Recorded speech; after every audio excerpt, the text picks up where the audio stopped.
አዎ ይሰማዎታል አይደል? አሁን ለእኔ ይሰማኛል። በጣም ጥሩ። በቃ አሁን መቀጠል ይጀምራሉ። ቪዲዮ አብሩና እሺ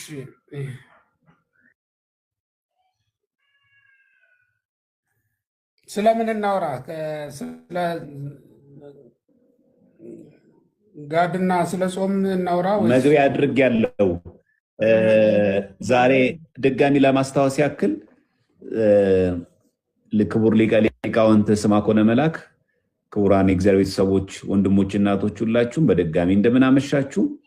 ዛሬ ስለ ገና ጾመ ነቢያት በተመለከተ ለምን እንደምንጾም ለምን እንደጾምን አንድ፣ ሁለተኛ ዋዜማው እንዴት ማክበር እንዳለብን እና የት ማክበር እንዳለብን፣ ሶስተኛ ደግሞ በተለይ የመጨረሻው ሳምንት በመሆኑ መጠን አንዳንድ ሰዎች እንደሚጠይቁት ገሃድ ጾም አለው የለውም? የገና ጾም ከጥምቀት ገሃድ ወይ ደግሞ ጋድ በምን ይለያል የሚለውን ሊቀ ሊቃውንት ስምዐኮነ መላክ ከዚህ ጋር አያይዘው በዓለ ልደቱንም ማስታከው ያስተምሯል ማለት ነው። ቀጥታ ወደ ሊቀ ሊቃውንት ስምዐኮነ ወስዳችኋለሁ። በስመ አብ ወወልድ ወመንፈስ ቅዱስ አሐዱ አምላክ። ወንድሜ ዲያቆን ዘማርያም እንዲሁም በዚህ ቤት በዲያቆን ዘማርያም ቤት ያላችሁ እግዚአብሔር ቤተሰቦች፣ ይሄ ድምፅ የሚሰማችሁ ሁላችሁም በልዩ ልዩ ሃይማኖት፣ በልዩ ልዩ ቦታ፣ በልዩ ልዩ አስተሳሰብ፣ በልዩ ልዩ ስራ ላይ የምትገኙ ሁላችሁም የእግዚአብሔር ቤተሰቦች እንደምን ሰነበታችሁ? ከተለያየን ብዙ ቀን ሆኖናል ብዬ ነው ከገባው ብዙ ቀን ሆኖኛል። በጣም ንገሩልኝ። ከስር ያላችሁ ሰዎች ንገሯቸው መጥፋታቸውን። እንደዚያ እኔ ኃጢአቴን አምናለሁ። ያው ኃጢአትን ማመን አንድ የጽድቅ መንገድ ስለሆነ ስለዚህ እንደምን ሰነበታችሁ ማለቴ ከዚህ የተነሳ መሆኑ ይታወቅልኝ። ከተለያየንበት ጊዜ እስካሁን ድረስ እንግዲህ የተለያዩ ቀናት አልፈዋል። የተለያዩ ሁኔታዎችም ተከስተዋል ብዬ አስባለሁ በእያንዳንዳችን ሕይወት እና እንግዲህ በጎ ነው ብዬ አስባለሁ። እኔ ዘንድ የነበረው በጎ ነበርና ማለት ነው። ዛሬ እንዳጋጣሚ ሆኖ ዲያቆን ዘማርያም ኖላዊ ነው ቀኑ። ኖላዊ ያው የክርስቶስ አንዱ ስሙ ነው። ከክርስቶስ ስሞች በጣም የሚገርመኝና ለእግዚአብሔር ፍቅር ሰውን የሚያበቃ በጣም ልዩ ስም ኖላዊ የሚለው ስም ነው። ለምን ካልከኝ የኖላዊን ወይም የእረኛን መከራ ሁሉም ያውቀዋል። የእረኛን ደረጃም ሁሉም ሰው ያውቀዋል። በሀገራችን በሀገር ቤት እረኛ የራሱ ቤት የሌለው የራሱ ሀብት የሌለው የሰው መንጋ የሚጠብቅ ነው። ይሄኛው እረኛ በእርግጥ ከዚያ ዮሐንስ ወንጌል ምዕራፍ 10 ላይ ስንመለከት አለውኒ ካልአት አባግ ለኢኮናም ዝምቶ አጸድም ይላል። ከዚህ በረት ያይደሉ ሌሎች በጎች አሉኝ ይላል እና ሌሎች በጎች አሉኝ ብሎ የተናገረው የበጎች ባለቤት እሱ ራሱ ኢየሱስ ክርስቶስ ነው እና ራሱን ከመሰለባቸው ነገሮች አንዱ ኃላፊነት የሚሰማው ለበጎች ቀድሞ ተላልፎ የሚሞትላቸው መሆኑን እንመለከታለን። ከዚህ ዓለም በጎች ደግሞ በጣም የተለየ ነው። በጣም የሚገርመው ነገር ከዚህ ዓለም እረኞች ማለት ነው።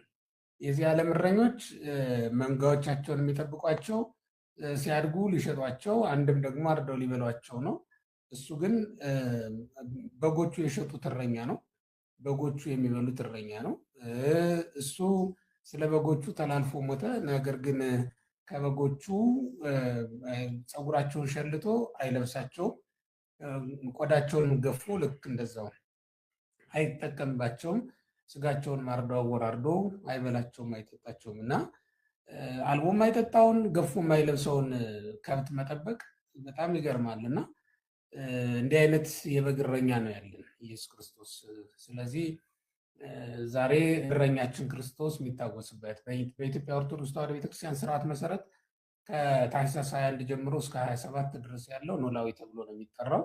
በዛው እግረ መንገዱን እንደው ለማስታወስ ያክል ነው። ነገ በደንብ ቤተክርስቲያን ሲሄዱ ይማሩታል፣ ይሰሙታል። እንደው ግን አስታውሰን እረኛችን ትልቅ በጣም ፍቅሩን የሚገልጽልን ስም ስለሆነ ነው። እግዚአብሔር ምን ያህል እንደሚወደን በዚህ ስም ብቻ ማወቅ እንችላለን። ምክንያቱም ሰዎች የተወለደለት እንግዲህ ሰብአ ሰገል የጠሩት የአይሁድ ንጉሥ ብለው ነው አይደል? እሱ ግን ስለ ራሱ ሲናገር እኔ የበጎች እረኛ ነኝ ብሎ ነው የተናገረው። እና በዚህ ስም ራሱን የጠራው ምን ያህል ቢወደን ነው የሚለውን ነገር ያሳየናል። እና የእግዚአብሔር ፍቅሩ በጣም የሚገለጥበት በጣም ትልቁ ምዕራፍ ያለው የዮሐንስ ወንጌል ምዕራፍ 10 ነው። እኔ በጣም የምወደው ምዕራፍ ነው። ሁሉም ሰው እንደው በተለይ ጭንቀት መንፈስ ሲመጣበት፣ ኃጢአት ሲጠናወተውና ሲጸናበት ለመውጣት የሚፍገመገም አለ አይደል? ይሄ የኃጢአት ፍቅር ያለው ሰው ምንም ብትነግረው ራሱ እግዚአብሔር መጥቶም ቢነግረው እና ታዲያ ከሞትኩ በኋላ እንገናኛለን ብሎ ሊሰደው ይችላል ብዬ አስባለሁ።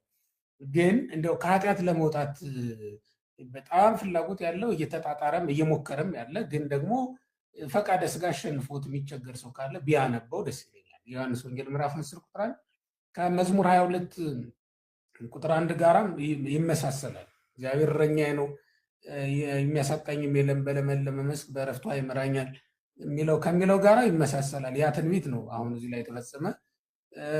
የእስራኤል ጠባቂያቸው ኖላዊሆሙ ለእስራኤል አጽሙ፣ የእስራኤል ጠባቂያቸው ተመልከት እያሉ ነው ነቢያት ይጸልዩ የነበረው። ያ እረኛ ነው እንግዲህ አሁን መጥቶ እረኛ እንደሌላቸው በጎች ስንቅበዘበዝ አገኘን፣ ወደ እቅፉ መለሰን እና እሱ ራሱ እረኛችን ሆነ ተሾመልን ማለት ነው። እና ይህንን አይቶ እግዚአብሔርን የማይወድ የለም። ይህንን አይቶም እግዚአብሔርን ተስፋ የማያደርግ ሰው ይኖራል ብዬ አላስብም። ስለዚህ ይሄን እዩት ነው። በጣም ሲጨልምባችሁ እኔ የዓለም ብርሃን ነኝ የሚለውን ቃል አስቡት። በጣም ደግሞ ብቸኝነት ሲሰማችሁም እኔ የበጎች እረኛ ነኝ፣ መልካም እረኛ እኮ ነው የሚለው። እንደውም ራሱን መልካም እረኛ ነኝ ብሎ ሲጠራ ትመለከቱታላችሁ። እና ይሄ በጣም ጠቃሚ ነገር ስለሆነ ሳልናገር ማለፍ ስላልፈለግኩ ነው። በዛው እግረ መንገዱን ይሄ ከታኅሳስ 21 ጀምሮ እስከ 27 ድረስ ያለው ኖላዊ ተብሎ የሚጠራ ነው። ከዛ በፊት የነበረውን ጠይቅልኝ፣ በኮሜንት ይንገሩን። ከኖላዊ በፊት የነበሩ ሳምንታት ምን ምን አይነት ስያሜ እንደነበራቸው እስቲ ጎበዝ ኮሜንት ላይ ምን ይባሉ እንደነበረ ያለፍናቸው ሳምንታት ንገሩ። እሺ፣ አዎ እንደሱ እንደምትጽፉ ተስፋ አደርጋለሁ። ሰላምታና ሌላ ሀሳብ ብቻ ከምትጽፉት እንትን በሉት ለማለት ነው። ወደ ተጠየቅኩት እና አንተ ርዕስ ወዳደረግከው ስገባ ቅድም ስናነሳው እንደነበረ በዚህ ወቅት በእኛ ዘንድ ቁም ነገር ነው ብለን አናስብም። ለምን ካልከኝ በጣም ተራ ነገር ነው፣ ሁሉም ሰው ያውቀዋል ብለን ስለምናስብ ነው። በጣም ጥቂት ነገር ናት ብለን ስለምናምን ማለት ነው። ይህን ማንም ሰው ይረሳል። 7 አጽዋማት አሉ በቤተክርስቲያን። ከ7 አጽዋማት መካከል አሁን በዚህ በገና ወቅት ወይም በልደት ወቅት ማለት ነው የምናስታውሳቸው የምናነሳቸው የጋድ ጾም እና የነቢያት ጾም የምንላቸው ሁለቱ አሉ በዚህ ወቅት ላይ ማለት ነው። የልደት ጾም ወይም ጾመ ነቢያት ብለን የምንጠራው ያው ከ7ቱ አንዱ ነው፣ ይታወቃል። በታኅሳስ 15 ይገባል ማለት በህዳር 15 ማለት ነው። ጥንተ ሚናስ ብለን ነው የምናነሳው። ሚናስ ማለት ህዳር 15 ቀን የሚውል ሰማዕት ነው። ጥንተ ጾሙ ሚናስ ነው። መጨረሻው ደግሞ በ4 ዓመት አንዴ ታኅሳስ 28 ነው። በ3ቱ ዓመታት ደግሞ ታኅሳስ 29 ቀን በኢትዮጵያ ኦርቶዶክስ ተዋሕዶ ቤተክርስቲያን ስርዓት መሰረት በዓለ ገና ወይም ደግሞ በዓለ ልደቱን እናከብራለን ማለት ነው። በዓለ ሰማዕታት ሲጀምር ነው። መጨረሻ ላይ ደግሞ የጌታችን ኢየሱስ ክርስቶስን ልደቱን አክብረን ነው እንግዲህ ፋሲካ የምናደርገው ማለት ነው። ይሄ የሆነበት ምክንያት ምንድን ነው? አስቀድሞ ነቢያት የጾሙት ጾም ነው። ጾመ ነቢያት የተባለበትን ዓላማ ምክንያት እሱ ነው። ነቢያት እነማን ጾመውታል ከተባለ ከአዳም ነው የሚጀምረው። ጾመ አዳም ተብሎም ይጠራል። አንዱ በፍትሐ ነገሥት አሁን ልዩ ልዩ ስያሜዎች አሉት። ጾመ አዳም ይባላል፣ ጾመ ሙሴም ይባላል። ጾመ ሙሴ የምንለው በኦሪት ዘዳግም ምዕራፍ 9 ቁጥር 9 ላይ እንደምናነበው ሙሴ ለ40 ቀናት ምንም ሳይቀምስ እህልም ሳይቀምስ ውሃም ሳይጠጣ እንደ ቆመም ሳያርፍ ነው የጾመው። ለ40 ቀናት ነው የቆየው፣ ምንም አልቀመሰም በእነዚያ ወቅቶች ማለት ነው። ኤልያስም ልክ እንደዛው እያደረገ ነበር እና በፍትሐ ነገሥት አንቀጽ 15 ላይ ይሄ ጾም ጾመ አዳም ተብሎ ተጠርቷል፣ ጾመ ነቢያት ተብሎ ተጠርቷል እና ጾመ ሙሴ ተብሎም ተጠርቷል ማለት ነው። ከዛ በተጨማሪም ሌሎች በዚህ ይሄንን ጾም የጾሙት እስከ መጨረሻዋ እስከ እመቤታችን ድረስ ማለት ነው። እመቤታችን ቅድስት ድንግል ማርያምን በመጨረሻ ጾመዋለች። ጌታን ከመውለዱ አስቀድሞ በነበሩ ቀናት ውስጥ እሷ በጾም ውስጥ ነበረች እና ምን አድርጌ እወልደዋለሁ ብላ የተደረገላትን ነገር በማሰብ በማስታወስ ከደስታዋ ብዛት የተነሳ የመንፈሳዊ ደስታ መገለጫው ጾምና ጸሎት ነው። እንደሚታወቀው ጾም፣ ጸሎት፣ ዝማሬ እነዚህ የመንፈሳዊ ደስታ መገለጫዎች ናቸው። የስጋዊ ደስታ አይደሉም። ሁሉም ስጋዊ ደስታ ሊገልጹ የሚችሉ ነገሮች አይደሉም። በተለይ ዝማሬ፣ ጸሎት፣ እነዚህ ነገሮች ስጋዊ ደስታ ሊገልጡ አይችሉም። ለምን ካላችሁኝ መላእክትም በዝማሬ ነው ደስታቸውን የሚገልጡት። ፀሐይና ጨረቃ በተፈጠሩ ቀን የእግዚአብሔር ክብር ከፍ አድርገው አመስግነዋል። ቅዱሳን መላእክት በታላቅ ድምፅ አመስግነዋል። ዋመፈጠርኩኩም ለፀሐይ ወለወርቅ ሰቦኒ መላእክት የሚል መላእክት አመሰግኑ ብሎ ነው ጌታ የሚናገረው እና በዚያ ቀን ቅዱሳን መላእክት ያመሰግኑ ነበር። ብርሃንም በተፈጠረ ጊዜ ልክ እንደዚያው አሁን በመጨረሻም እስከ መንግስተ ሰማያት ስትገለጥ ደግሞ ታላቅ የምስጋና ቀን ወደፊት ደግሞ ይቀጥላል። ትልቁ የምስጋና ቀን ጌታ የተወለደ ቀን ነው የነበረው። በጣም ትልቁ የምስጋና ቀን ደግሞ መንግስተ ሰማያት ስትሰጥ ይመጣል። ያው ከአንዱ አንዱን ማነጻጸርና ማስበለጥ ነው እንጂ የሚጨመር ነገር ይኖራል። በእርግጥ ጌታ የተወለደ ቀን ስብሐት ለእግዚአብሔር በሰማያት ብቻ ሳይሆን ወሰላም በምድር የሚል ምስጋና ተጨምሯል። በምስጋና ላይ ምስጋና ተጨመረልን ብለዋል መላእክትም። በጣዕም ላይ ጣዕም፣ በክብር ላይ ክብር ተጨመረልን ብለዋል። ስለዚህ በጸጋ ላይ ጸጋ እንደተጨመረ ሁሉ በክብር ላይ ክብር እንደተጨመረ ሁሉ በምስጋና ላይ ምስጋና ጨምረናል። ጌታ ሲወለድ መንግስተ ሰማያት ስትመጣም ልክ እንደዛው ምስጋና ይጨመራል ማለት ነው። እሱ እንዳለ ነው የሚሆነው። ስለዚህ ምስጋና ምንጊዜም የመንፈሳዊ ነገር የመንፈሳዊ ደስታ መገለጫ መሆኑን ልብ ማለት ይገባል። እመቤታችንም ያደረገችው ያንን ነው ማለት ነው። ስለዚህ እስከ እመቤታችን ድረስ ተጾሟል። በኋላም ሐዋርያት ቀኖና ሲሰሩ ቀኖና ሲወስኑ የጌታን ትንሣኤ 40 ቀን ሁዳዴ የምንለው ማለት ነው የጌታን ጾም ጾመን እንገድፋለን፣ የጌታን ልደትስ በምን እንገድፋለን ብለው ጾመ ነቢያትን በዚህ ወቅት ያደረጉት አባቶቻችን ሐዋርያት ናቸው እንጂ ነቢያት በዚህ ወቅት ብቻ አይደለም የጾሙት። ነቢያት በየጊዜው እንዳስፈላጊነቱ ጾመዋል። በተለይ ሙሴ የጾመበትን ወቅት ብናነሳው ወደ ሚያዝያ ይሄዳል። ወደ ሚያዝያ አካባቢ ነው የሚሆነው። ለምን ካላችሁኝ እስራኤል ከግብፅ የወጡት መጋቢት 27 ነው ፋሲካቸውም የነበረው እና ሚያዝያ 1 ነው እንግዲህ የወራቸውን መጀመሪያ የወጡትን በዛ ወር ስለሆነ ከዛ በኋላ ወደ ከ3 ወር በኋላ ነው እንግዲህ ይህን ጾም የጾሙ ሙሴ። ይህን ጾም እንደ ጾም የሚነገርለት ከ3 ወር በኋላ ነው። እንደዚያ ከሆነ ወደ መቼ ነው የሚሆነው ማለት ነው? ወደ ሐምሌ እንግዲህ ከሚያዝያ እስከ ሐምሌ ስንት ወር ነው የሚሆነው? ሚያዝያ፣ ግንቦት፣ ሰኔ። ልክ ነው፣ ሐምሌ አካባቢ ነው የሚሆነው ማለት ነው። እንግዲህ ሙሴ በዚያ ወቅት ነው የጾመው።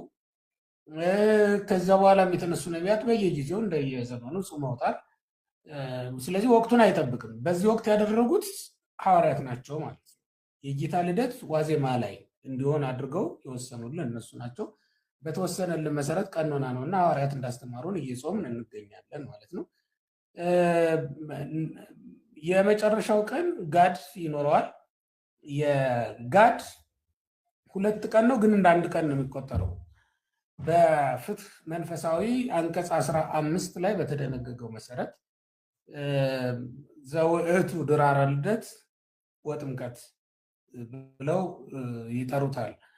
የጥምቀትና የልደት ዋዜማ ይሁን ነው ብለው የወሰኑት ማለት ነው።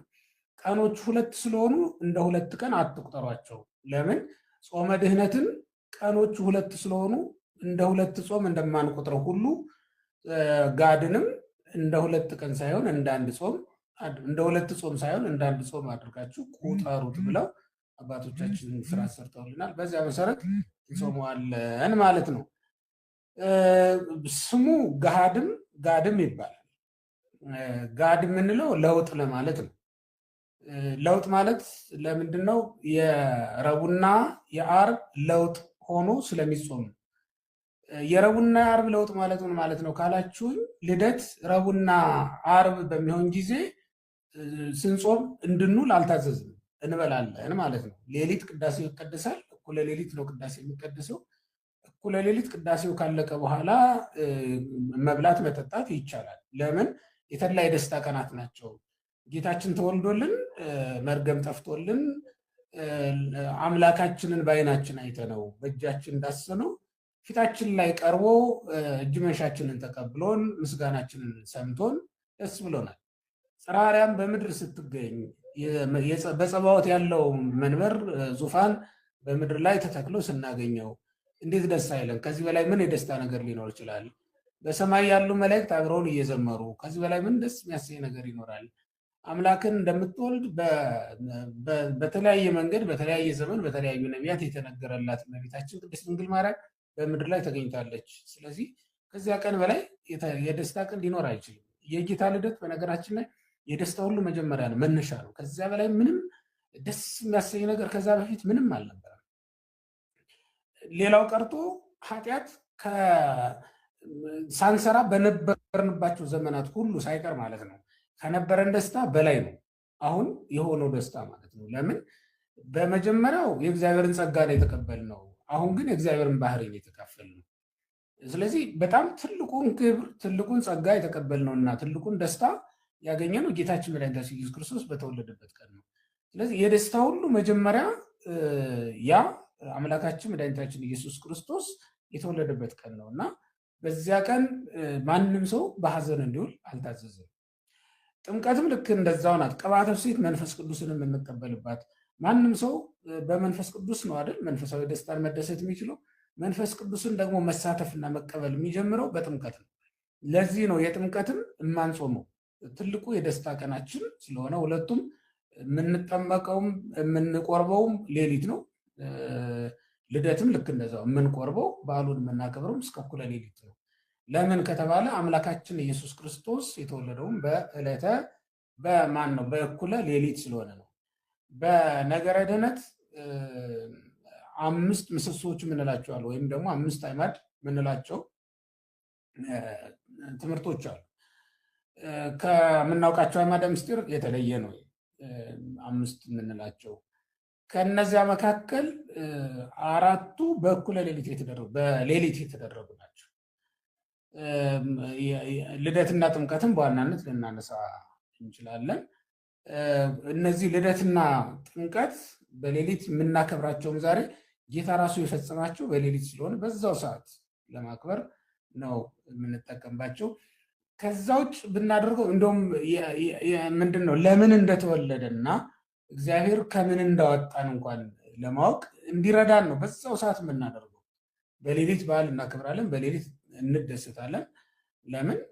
ከድቅድቅ ጨለማ ወደሚደነቅ ብርሃን ሊያወጣን እንደመጣ ለማሳየት ነው። እንዳለ በሌሊት ትንሣኤንም ልክ እንደዛው ነው የምናደርገው ማለት ነው።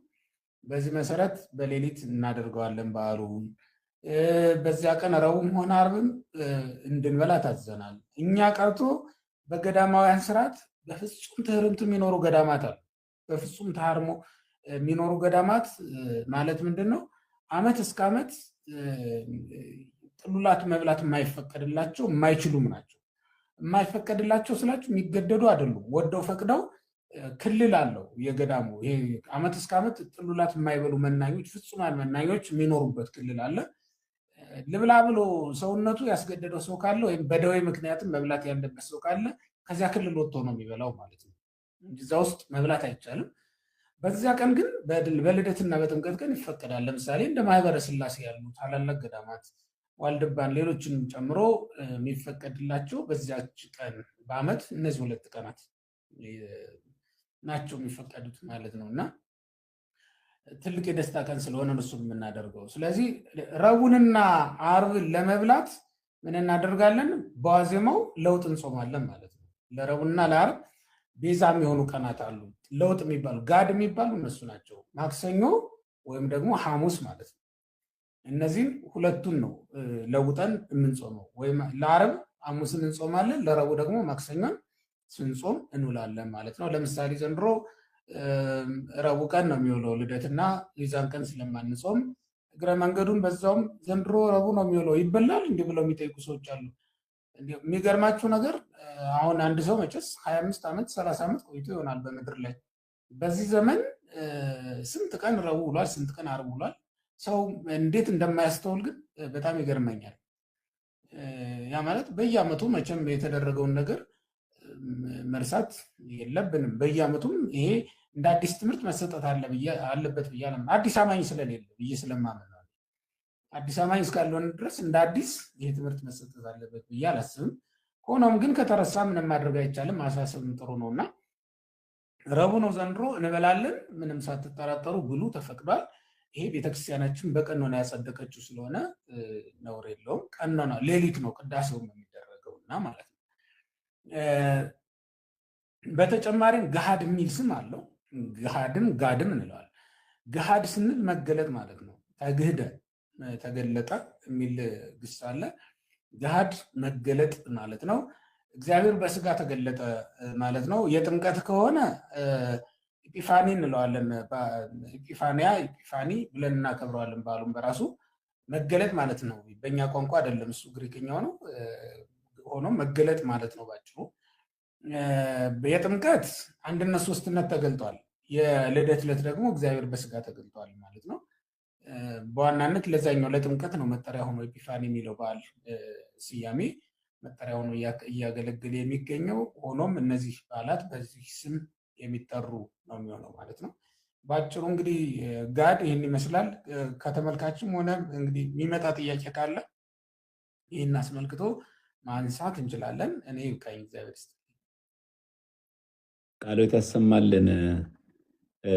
ሊቀ ሊቃውንትን እግዚአብሔር አክብርልን። በጣም ነው የምናመሰግነው። ምክንያቱም የገናን በዓል በተመለከተ የተለያየ ጊዜ በቤተክርስቲያን ሊቃውንት በቅዱሳት መጽሐፍም የተዘገበ ነገር አለ። ነገር ግን ያው እንደምናውቀው ጥያቄ ዛሬም ይጠየቃል፣ ነገም እንደዚህ እያለ የጥያቄ ሰው ሆነና ስለቀረን ያን ለማጥራት ነው። ከዚህ ጋር ግን ተያይዞ ምንድነው የሚነሳው? የጥምቀት ገሃድ የታወቀ ነው። ምክንያቱም ፍስክ ስለነበረ ጥር 10 እየጾምን አልነበረም። ጥር 9 ላይ፣ ጥር 8፣ ጥር 7 እየጾምን አይደለም። ስለዚህ ጥር 10ን ጾመን ያ ማለት ገሃድ ጾመን ጥር 11 ጥምቀትን እንፈስካለን። ሮብም ቢውል ዓርብም ቢውል። የገና ግን እንዴት ነው ገሃድ የሚሆነው የሚሉ ሰዎች አሉ። ለምን እንደው ገሃድ የሚሆነው? ምክንያቱም እየጾምን አይደለም ወይ? አሁን ለምሳሌ ገሃድም ባይሆን በ28 በዋዜማው ጾም ነው። ምክንያቱም ፋሲካው ያ ማለት ፍቺው የገና ጾም ፍቺው በ29 ስለሆነ ልደቱ ስለሆነ በ29 የምንለውጥ ነው። ሲጀመር 28 ራሱ ጾም አይደለም ወይ? 27ም ጾም አይደለም ወይ? ከህዳር 15 ጀምረን በተከታታይ የጾምን መተን የፍስኩ ቀን እያለ ለምንድን ነው የዋዜማው ቀን ገሃድ አለው የሚባለው? የጥምቀት ግን በ7ም በ8ም እየፈሰክን ስለነበረ ጾም ስለሌለው ማለት ነው ያችን ቀን ለውጥ አድርገን ለሮብ ለዓርብ እንጾማለን። ይሄኛው ግን ለምን ሆነ የሚል ስላለ ከዚህ ጋር አብሮ ብያያዝ። ቀጣይ ደግሞ ከዚህ ጋር የሚነሳው ምንድነው እንደሄዱበት ማለት ነው። እቺ ተመለስሽ። ጥሩ አይ ጨርስ፣ ችግር የለም። እሺ ሁለተኛው ምንድነው ከዚህ ጋር ነው ተያይዞ እንዴት ነው በዓሉ ማክበር ያለብን? አሁን ብዙ ጊዜ የሚያሳስበን ዶሮ ነው፣ ቅርጫት ነው ያውቃሉ። ይሄ በጣም ያለው ደግሞ ከኑሮ ውድነቱ አንጻር አቅም ያለው ሰው ልብስም ምናምን ጫማም ያስባል። ግን እንዴት ነው በዓሉ የልደት በዓልን የክርስቶስ ልደት ባስልዮስ ዘቂሳርያ እንደተናገረው የክርስቶስ ልደት የመላው የሰው ዘር ልደት ቀን ነው እንዳለው ይሄን ልደት በዓል እንዴት ነው ቤተክርስቲያንና መንፈሳዊ በሆነ መንገድ የምናከብረው የሚለው ነገር አብሮን ቢያያዝ መልካም ይመስለኛል። የኔታ መልካም ነው። በሁለት ነገር ጋድ መሆኑን እናውቃለን፣ መኖሩን እናውቃለን እንጂ ጾሙ የተያያዘ ነው። ልክ ነው። በነገራችን ላይ ልብ ማለት ያለብን በቤተክርስቲያን ስርዓት በበዓል ላይ በዓል፣ በጾም ላይ ጾም ይውላል።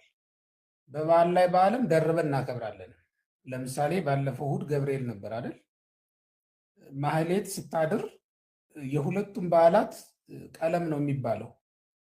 ቅዳሴም ስንቀድስ ልክ እንደዛው ሁለቱንም በዓላት የሚያስተባብር ቀለም ነው የሚቆመው። መልክአ ገብርኤል ይደረሳል። ሰንበት ስለሆነ ደግሞ መዝሙር ይቆማል። ሰንበት መወድስ አለ፣ መዝሙር ይቆማል ማለት ነው። አሁን ይሄ ምን ሆነ ማለት ነው? በበዓል ላይ በዓል ደርበን አከበርን ይባላል። አይ ዞሮ ዞሮ እሑድ ነው ገብርኤል እኮ ወይ ሌላ ቀን እናክብረው አንል። በቃ ገብርኤልንም እሑድንም አብረን አከበርን ነው የሚባለው። ገብርኤል ስለሆነም እሁድ አይሻርም ወይም እሁድ ሳይከበር ቀረም አይባልም። በቃ አክብረነዋል ማለት ነው። በጾም ላይ ጾምም አለ። በጾም ላይ ጾም አለ ማለት ምንድን ነው? ለምሳሌ አሁን 44 ቀን ስንጾም ነበረ ከህዳር 15 ጀምረን አደለ? በእነዚህ ቀናት ውስጥ ስንት ረቡዕና ዓርብ አልፈዋል ብለን ብናስብ ብዙ ረቡዕና ዓርብ አልፈዋል። ከ10 ጊዜ በላይ ሊሆን ይችላል ብዬ አስባለሁ። እያንዳንዳቸው ስንቆጥር አልፈዋል። በእነዚህ ቀናት ውስጥ ያለፉት ዓርብና ረቡዕ አይቆጠሩም አይባልም። ጾመ ድህነት በዓመት ስንት ቀን ይጾማል ብለን ብንቆጥር እነዚህን ሁሉ ነው የምንቆጥራቸው አብረን። በጾም ላይ ተደርበው ስለዋሉ ቀሩ አይባልም። እንዲሁም አሁን ከ1 ሰዓት እስከ 6 ሰዓት የረቡዕን እጾማለሁ ከ6 ደግሞ እስከ 9 የገናን እጾማለሁ ብለንም አናካፍልም። አንድ ላይ ነው የምናከብረው። ልክ ቅድም እንዳልኩት በዓል ስናከብር ከምሽቱ 1 ሰዓት እስከ 6 ሰዓት የገብርኤልን ከዛ ደግሞ የእሑድን እንቆማለን እንደማንለው ሁሉ ማለት ነው። ሁለቱንም የሚያስተባብር የሚገርመው ነገር ሊቃውንቱ አሁን ማሕሌተ ጽጌ ላይ ከሆነ ማሕሌተ ጽጌ ላይ በመካከል የቅዱስ እስጢፋኖስ በዓል አለ፣ የሌሎችም ቅዱሳን በዓል አለ። እንደዚያ በሚሆንበት ጊዜ ወረቡ ራሱ ያንን የሚነካ ነው የሚሆነው። ከማሕሌተ ጽጌው መካከል የእስጢፋኖስን ስም የሚያነሳ የእስጢፋኖስን ታሪክ የሚተርክ ማሕሌተ ጽጌ ካለ እሱ ላይ ወረብ ይደረጋል ማለት ነው። ወይም ዚቁ ማሕሌተ ጽጌው ላይ እንኳን በዓሉን የሚነካ የሚያስተባብር ባይገኝ ዚቁን የሚያስተባብር ያደርጉታል ሊቃውንቱ ማለት ነው። አሁን ሰዓት አይደለም የምናካፍላቸው፣ ሁሉንም የሚያስታውስ በዓሉን ማክበራችን የሚያስታውስ ቀለም ነው የሚዘጋጀው ማለት ነው። ቤተክርስቲያኒቱ በዚህ ልክ ተጠንቅቃ ነው ስርዓቷን የሰራችው። ጋድንም ልክ እንደዛው በጾም ላይ ተደርቦ ቢውልም ጾምነቱን ግን አውጃለች። በጾም ላይ ተደርቦ ቢውልም ጾምነቱ ግን አይቀርም። ራሱን ችሎ ከ7ቱ አጽዋማት ተቆጥሯል። ፍትሐ ነገሥታችንም ዘውዕቱ ድራረ ልደት ወጥምቀት ነው የሚለው፣ የልደትና የጥምቀት ዋዜማ ነው ይላል። ይኸውም የጥምቀትና የልደት ዋዜማ ነው ብለው ነው ያስቀመጡት። ስለዚህ አሁን አባቶቻችን ቃል በቃል ያስቀመጡት የጥምቀትና የልደት ዋዜማ ነው ብለው ከሆነ በትእዛዝ መሰረት 2 ቀን ነው፣ ግን እንዳንድ ጾም የሚቆጠር ሆኖ የተቀመጠ ነው ማለት ነው። እሱን እንዳንድ ማስረጃ እንዳንድ ሀሳብ መያዝ ይገባል ብዬ አምናለሁ። ከዛ ሲቀጥል ደግሞ ጋድ መኖሩን የምታውቀው ጋድ ባይኖር ጋድ የሌላቸው አጽዋማት ረቡዕንና ዓርብን አያስበሉም። ለምሳሌ ፍልሰታ እንወስድ፣ እንጾማለን። ጋድ ስለሌለው ስንጾም ሰንብተን የኪዳነ ምሕረት ዕለት ዓርብ ከዋለ ስንጾም እንውላለን፣ ውለን እንቀድሳለን ማለት ነው። ለምን? የጋድ ጾም ስለሌላቸው ነው። እነዚያ የማያሽሩት የጋድ ጾም ያላቸው አጽዋማት ያላቸው በዓላት ጾም ያሽራሉ። እነሱም ልደትና ጥምቀት ብቻ ናቸው። ያው በቤተክርስቲያናችን የሚታወቁት እነዚህ ናቸው እና መብላታችን ራሱ ማረጋገጫ ይሁናችሁ ነው ባጭሩ። መብላታችን ረቡዕና ዓርብን መሻራችን ማረጋገጫ ይሁናችሁ። ጋድ ማለት ለውጥ፣ ጋዳ ኦፍ እንለዋለን። ማነው ዲዮቅልጥያኖስን ጋዳ ኦፍ የሚል ንባበል። ጋዳ ኦፍ ማለት የወፍ ለውጥ ማለት ነው። ልውጥ ነው። በወፍ ተለውጦ የመጣ ሰው ነው ይባላል በታሪኩ እና ናቡከደነጾር ማለት ነው። እና ጋዳ የሚለው ለውጥ ማለት ነው በቁም ሲተረጎም። እና የምንድን ነው ለውጥ? ስሙ ራሱ አይነግረንም እንዴ? ስሙ ራሱ እኮ ይነግረናል። ጋዳ ለውጥ ማለት ነው። እና እንደዚያማ ባይሆን ኖሮ ረቡዕ ዕለት እኮ አሁን ነገ ረቡዕ ውለን ነው የምንቀድሰው። ስንጾም ነበር የምንውለው። ማሕሌቱን ቁመን ነው የምንውለው የነበረው እንጂ አንበላም ነበረ። ስለዚህ ጋድ መኖሩ በዚህ ታውቁታላችሁ ነው። እኔ በጣም የሚገርመኝ እንደው አንዳንድ ጊዜ እንደው ደረጃዬ እንደው ብዬ ነው እንጂ ልቆጣ ሁሉ ያምረኛል።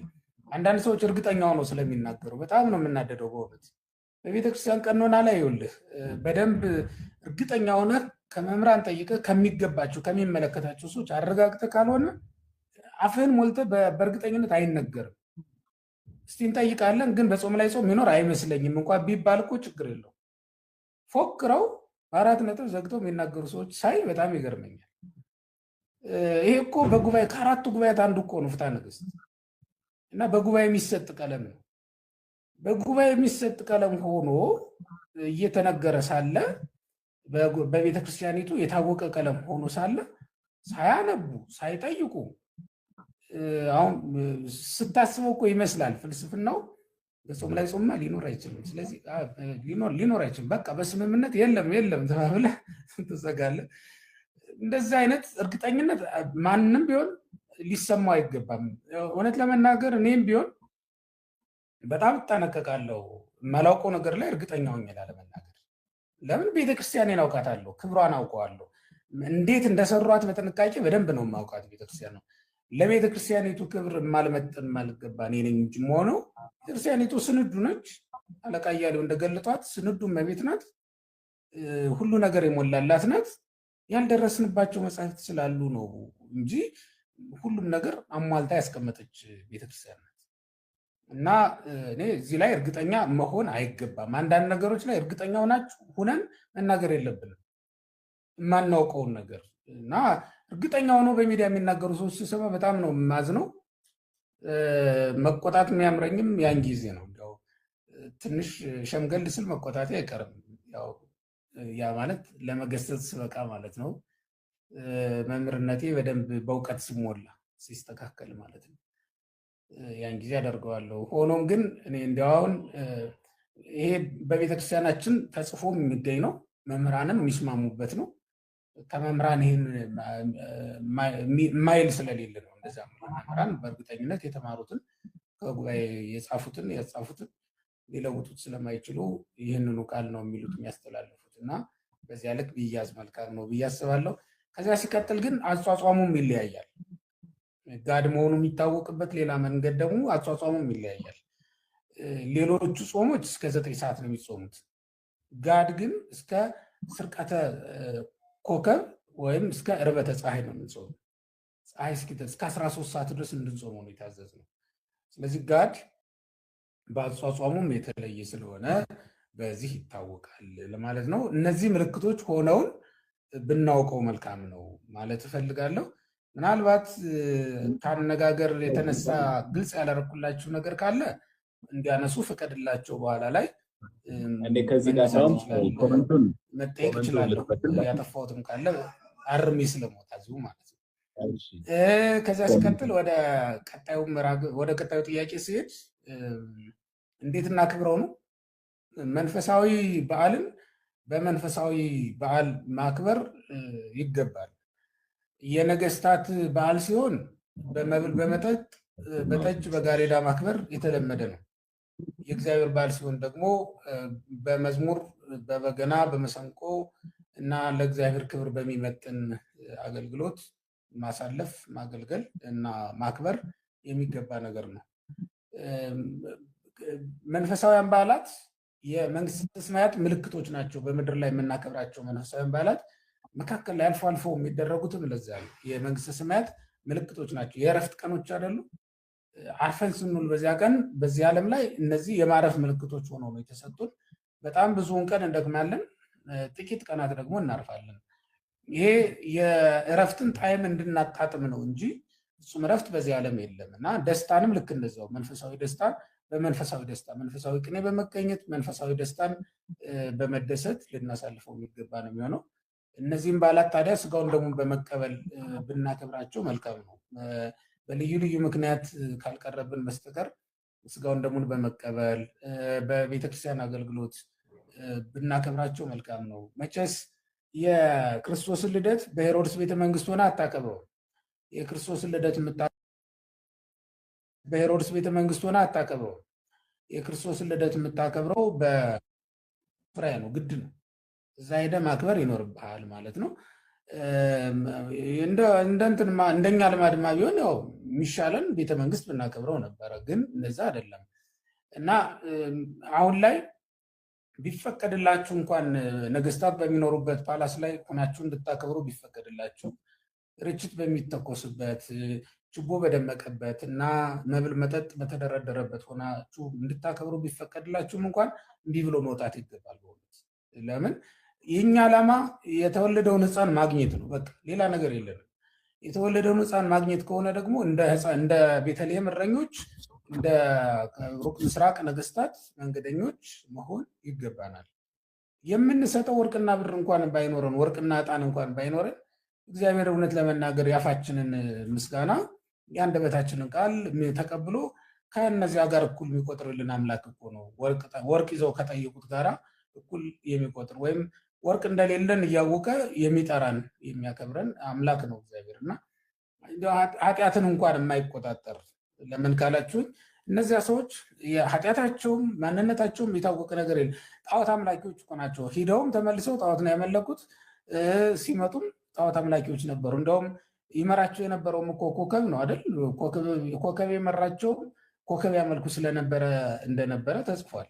ስለዚህ እንደው ቤተክርስቲያን የምትለውን የምንሰማ ከሆነ ማክበር ያለብን የሚገባው ቦታ ለልደቱ የተመደበው ቦታ ላይ ነው ማድረግ ያለብን። በዚህ ቀን መላእክትን ካላገኘናቸው፣ በዚህ ቀን አብረን ካልዘመርን፣ በዚህ ቀን ክርስቶስን ካላየ ነው፣ በዚህ ቀን እመቤታችንን ካላየናት መቼ ልናያት? እውነት ልባችን ቤተልሔም ሲንከራተት፣ ልባችን ከቤተ መንግስት ወጥቶ ሲኮበልል ነው እንደውም ማደር ያለበት በእውነት እና ያችን ቀን እያሰብን ልናከብር ይገባል የሚል መልእክት ነው ያለኝ። እግዚአብሔር ይስጥልኝ። እግዚአብሔር ያክብርልን። የኔታ ቃሎት ያሰማልን። እሱ እኛን ሊፈልግ ሲመጣ እኛን እንዳያጣን ነው ባጭሩ። በከብቶች በረት ተወልዶ ከሰማያት ሰማያት ወርዶ ለእኛ ብሎ ወደ ላይ መሄድ ሲያቅተን እሱ ወደኛ መጣ። ወደኛም መጥቶ ካላገኘን ከባድ ነው። ወደ ላይ መውጣት ስለማንችል እሱ በርደተ ቃል እርገተ ስጋ ሆኗልና ወደኛ መጥቶ እኛም የአይሁድ ንጉስን ማግኘት ካልቻልን ከእርሱ ጋር ካልተቆራኘን ድህነት የለምና። ምናልባት አሁን እዚህ ከገሃድ ጋር ተያይዞ ምናልባት አንድ የሚነሳ ሀሳብ ምንድን ነው? የኔታ ሰምቶ ከሆነ አላውቅም። እቺ ገሃድ የገና የምትጾመው ሐራስ ያሉ በሕክምና ላይ ያሉ ወይ ደግሞ በተለይ የጤና ችግር ምክንያት የገናን ጾመ ነቢያት መጾም ያልቻሉ ሰዎች ያችን ቀን አንድ ቀን በ28 ይጾሙና እንደ ሙሉ ጾም ይቆጠርላቸዋል። ለዛ ነው ገሃድ የተባለችው የሚል ሪዝን ደግሞ የሚያቀርቡ ሰዎች አሉ።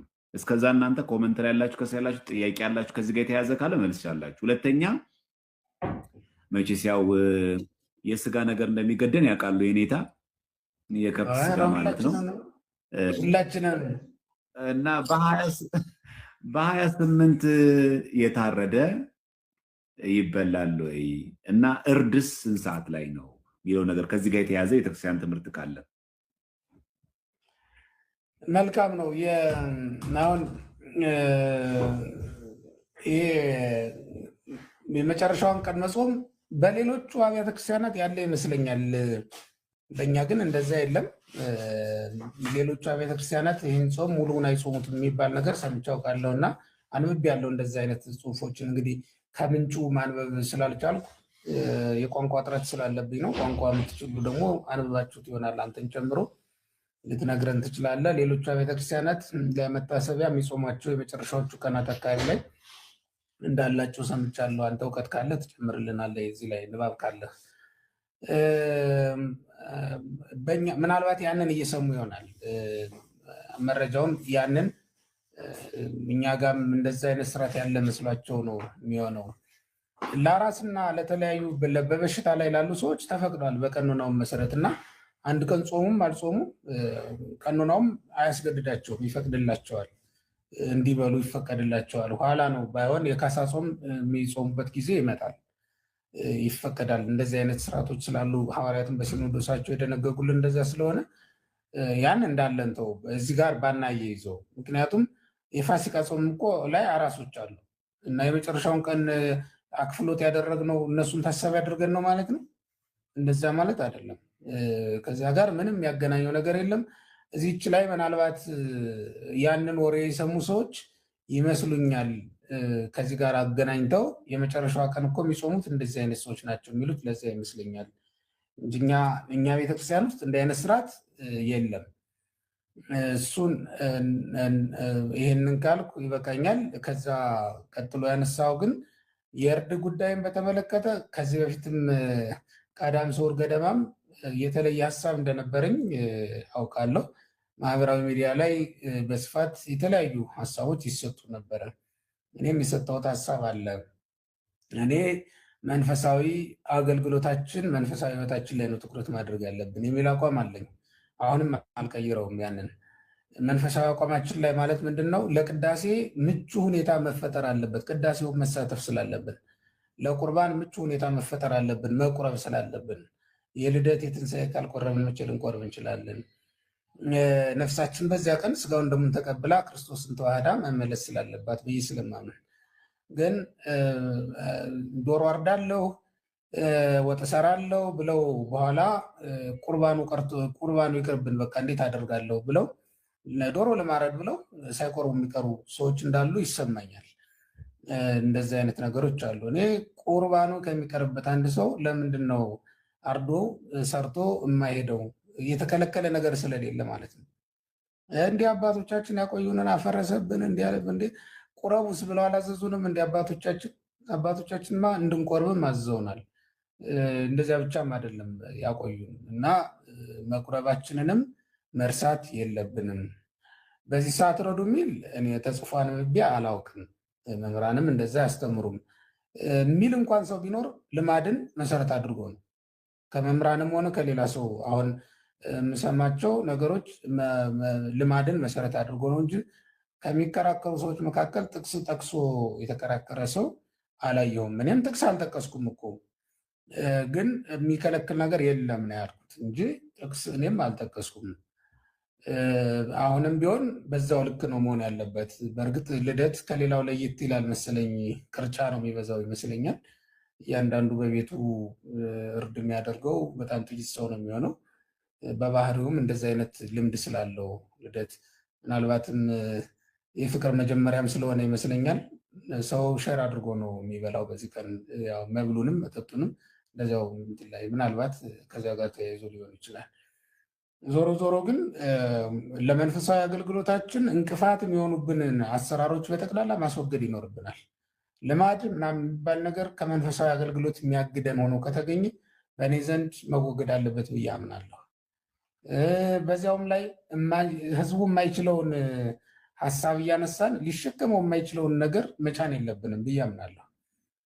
ለምን ካልከኝ አሁን ዘመናዊው ዓለም ቤቱ አርዶ የማይበላ ነው አብዛኛው እና መቼ እንደታረደ አያውቅም፣ እንዴት እንደታረደም አያውቅም። ወስዶ ባርኮ ይበላል እንጂ ተባርኮ ይታረድ ቄስ ቁሞ ያሳርደው የሚያውቀው ነገር የለው፣ መረጃ የለውም።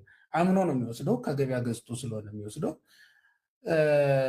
ከዛ በኋላ ግን ባርኮ ይበላዋል፣ ምንም ችግር የለውም። በቃ ባርኮ እስከበላው ድረስ እጁ ላይ ከደረሰበት ጊዜ ጀምሮ ይባርክና ይብላው።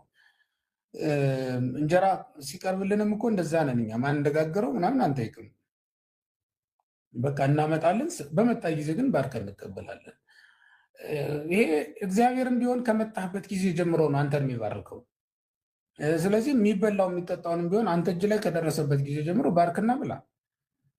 እንደዚህ አይነት አስተምህሮ ነው ያላት ቤተክርስቲያኒቱ እና ከመጣበት ጊዜ ጀምሮ ባርኮ የሚበላ ህዝብ ነው ያለው። እኛ ሀገር ላይ ምናልባት በጥቂቱ ላንቸገር እንችል ይሆናል። ያም ቢሆን እኛም ሀገር ላይ ቢሆን ከጭራ ነው አብዛኛው ሰው የሚወስደው እና ምን ጊዜ እንደታረደ ምናምን ጠይቆ አይደለም። የአሁንም ብቻ አይደለም የምልህ፣ ቅዳሜና እሑድም ሰው ስጋ ቢበላ መቼ ነው የታረደው? ዓርብ የታረደ ነው የሚበላው። ይህንን አስቦት ይሆን ሳያስበው አላውቅም፣ ዝም ብሎ ነው የሚኖረው። ማንም ጥያቄ አንስቶበት አያውቅም። እኛም ከልክለን አናውቅም። ቅዳሜ ጠዋት ስጋ ቤት ተሰልፋችሁ የምትበሉ ሰዎች ዓርብ የታረደ ነው እንዳትበሉ ብለን አናውቅም። ለምን? የሚያስኮንን ስላልሆነ ነው እንደዛ የማናደርገው። ዓርብ አትብሉ ነው እንጂ የሚል ነው እንጂ ያለው ዓርብ አትረዱ የሚል ህግ አይቻላውቅም። እንዲያውም በጣም ስስቅበት የነበረው መረጃ ምንድን ነው፣ ደም ሲያዩ ጾም ይገድፋሉ ነው ምናምን የሚሉ ሁሉ የግብዝነት ትምህርቶች ሁሉ ሰምቻለሁ። እንዲህ ደም ያየ ሁሉ ጾም የሚያሽር ከሆነ ወይም የኛ ጾም ደም በማየት የሚያሽር ከሆነ ምኑን ጾም ነው? ይሄማ ሊሆን አይችልም። እርግጥ ነው በአይን እኮ ኃጢአት ይሰራል፣ ግን ይሄ አይደለም። እንደዚህ አይነት እንትን የለንም እና ከዛ በተለየ መንገድ ነው ልናየው የሚገባ። ህዝቡም መሸከም አይችልም። ይሄ ዘመን ትንሽ ያስቸግራል፣ ለየት እያለም ስለመጣ ከዚህ አንጻርም ቢታይ መልካም ነው ብዬ ስለማስብ ነው ያንን ሀሳብ የሰጠሁት። አሁንም በዛው አቋሚ ነው ያለሁት። እግዚአብሔር ያክብርልን ሊቀ ሊቃውንት። መሰረታዊ የኦርቶዶክስ ተዋሕዶ ቤተክርስቲያን ትምህርት የመብልና የመጠጥ አይደለም። መሰረታዊ ጉዳይ እሱ አይደለም። በቃ እኛ ዋናው የምንፈልገው ልደትን ስናከብር ቤዛ ኩሉ ዓለም ዮም ተወልደ ብለን የዓለም ቤዛ የዓለም መድኃኒት ዛሬ ተወልደ ብለን ልደቱን የምናከብረው በቤተክርስቲያን ነው። መሰረታዊ ጉዳይ ነው እንጂ ስለምንበላው ምግብ፣ ስለምንጠጣው ጠጅ፣ ስለሚጠጣው ጠላ እሱ ላይ አይደለም መሰረታዊ ጉዳይ ማለት። አሁን ብዙ ችግራችን እንደምታውቁት የኛ መሰረታዊ ጉዳይ ሆነው ምግብ ነው፣ ቅርጫት ነው፣ በግ ነው፣ ፍየል ነው። ሞር ግን ወደ ቤተክርስቲያን እናዝላ ነው ይደርሳል። ያ ነው አይ ሽንኩርቱን እያበሰልኩ ነበር እኮ ስጋውን እኮ እያረርኩ ነበር ለግን ቅዳሴ ብንቀር ከበረከቱ እንቀራለን። ወደዛ እናዝላ እንጂ አሁን በጣም ያሳስበን የእርዱ ሰዓት ነው። የታረደው በግ መቼ ነው ስጋው ደግሞ የምንቀበለው? ተዘጋጅቶልን የለም ወይ? መቼ ነው የምንቆርበው? እሺ በጣም የተጠነቀቅነው የእርዱ ሰዓት በትክክለኛው ቤተክርስቲያን ስርዓት እንዲሆን ፈልገን ነው አይደል? ከዚህ ይልቅ ስጋው ደሙን አለመቀበል አያስኮንንም? የትኛው ነው በጣም የሚያስኮንን ነው? የትኛው ሰዓት ያስኮንናል?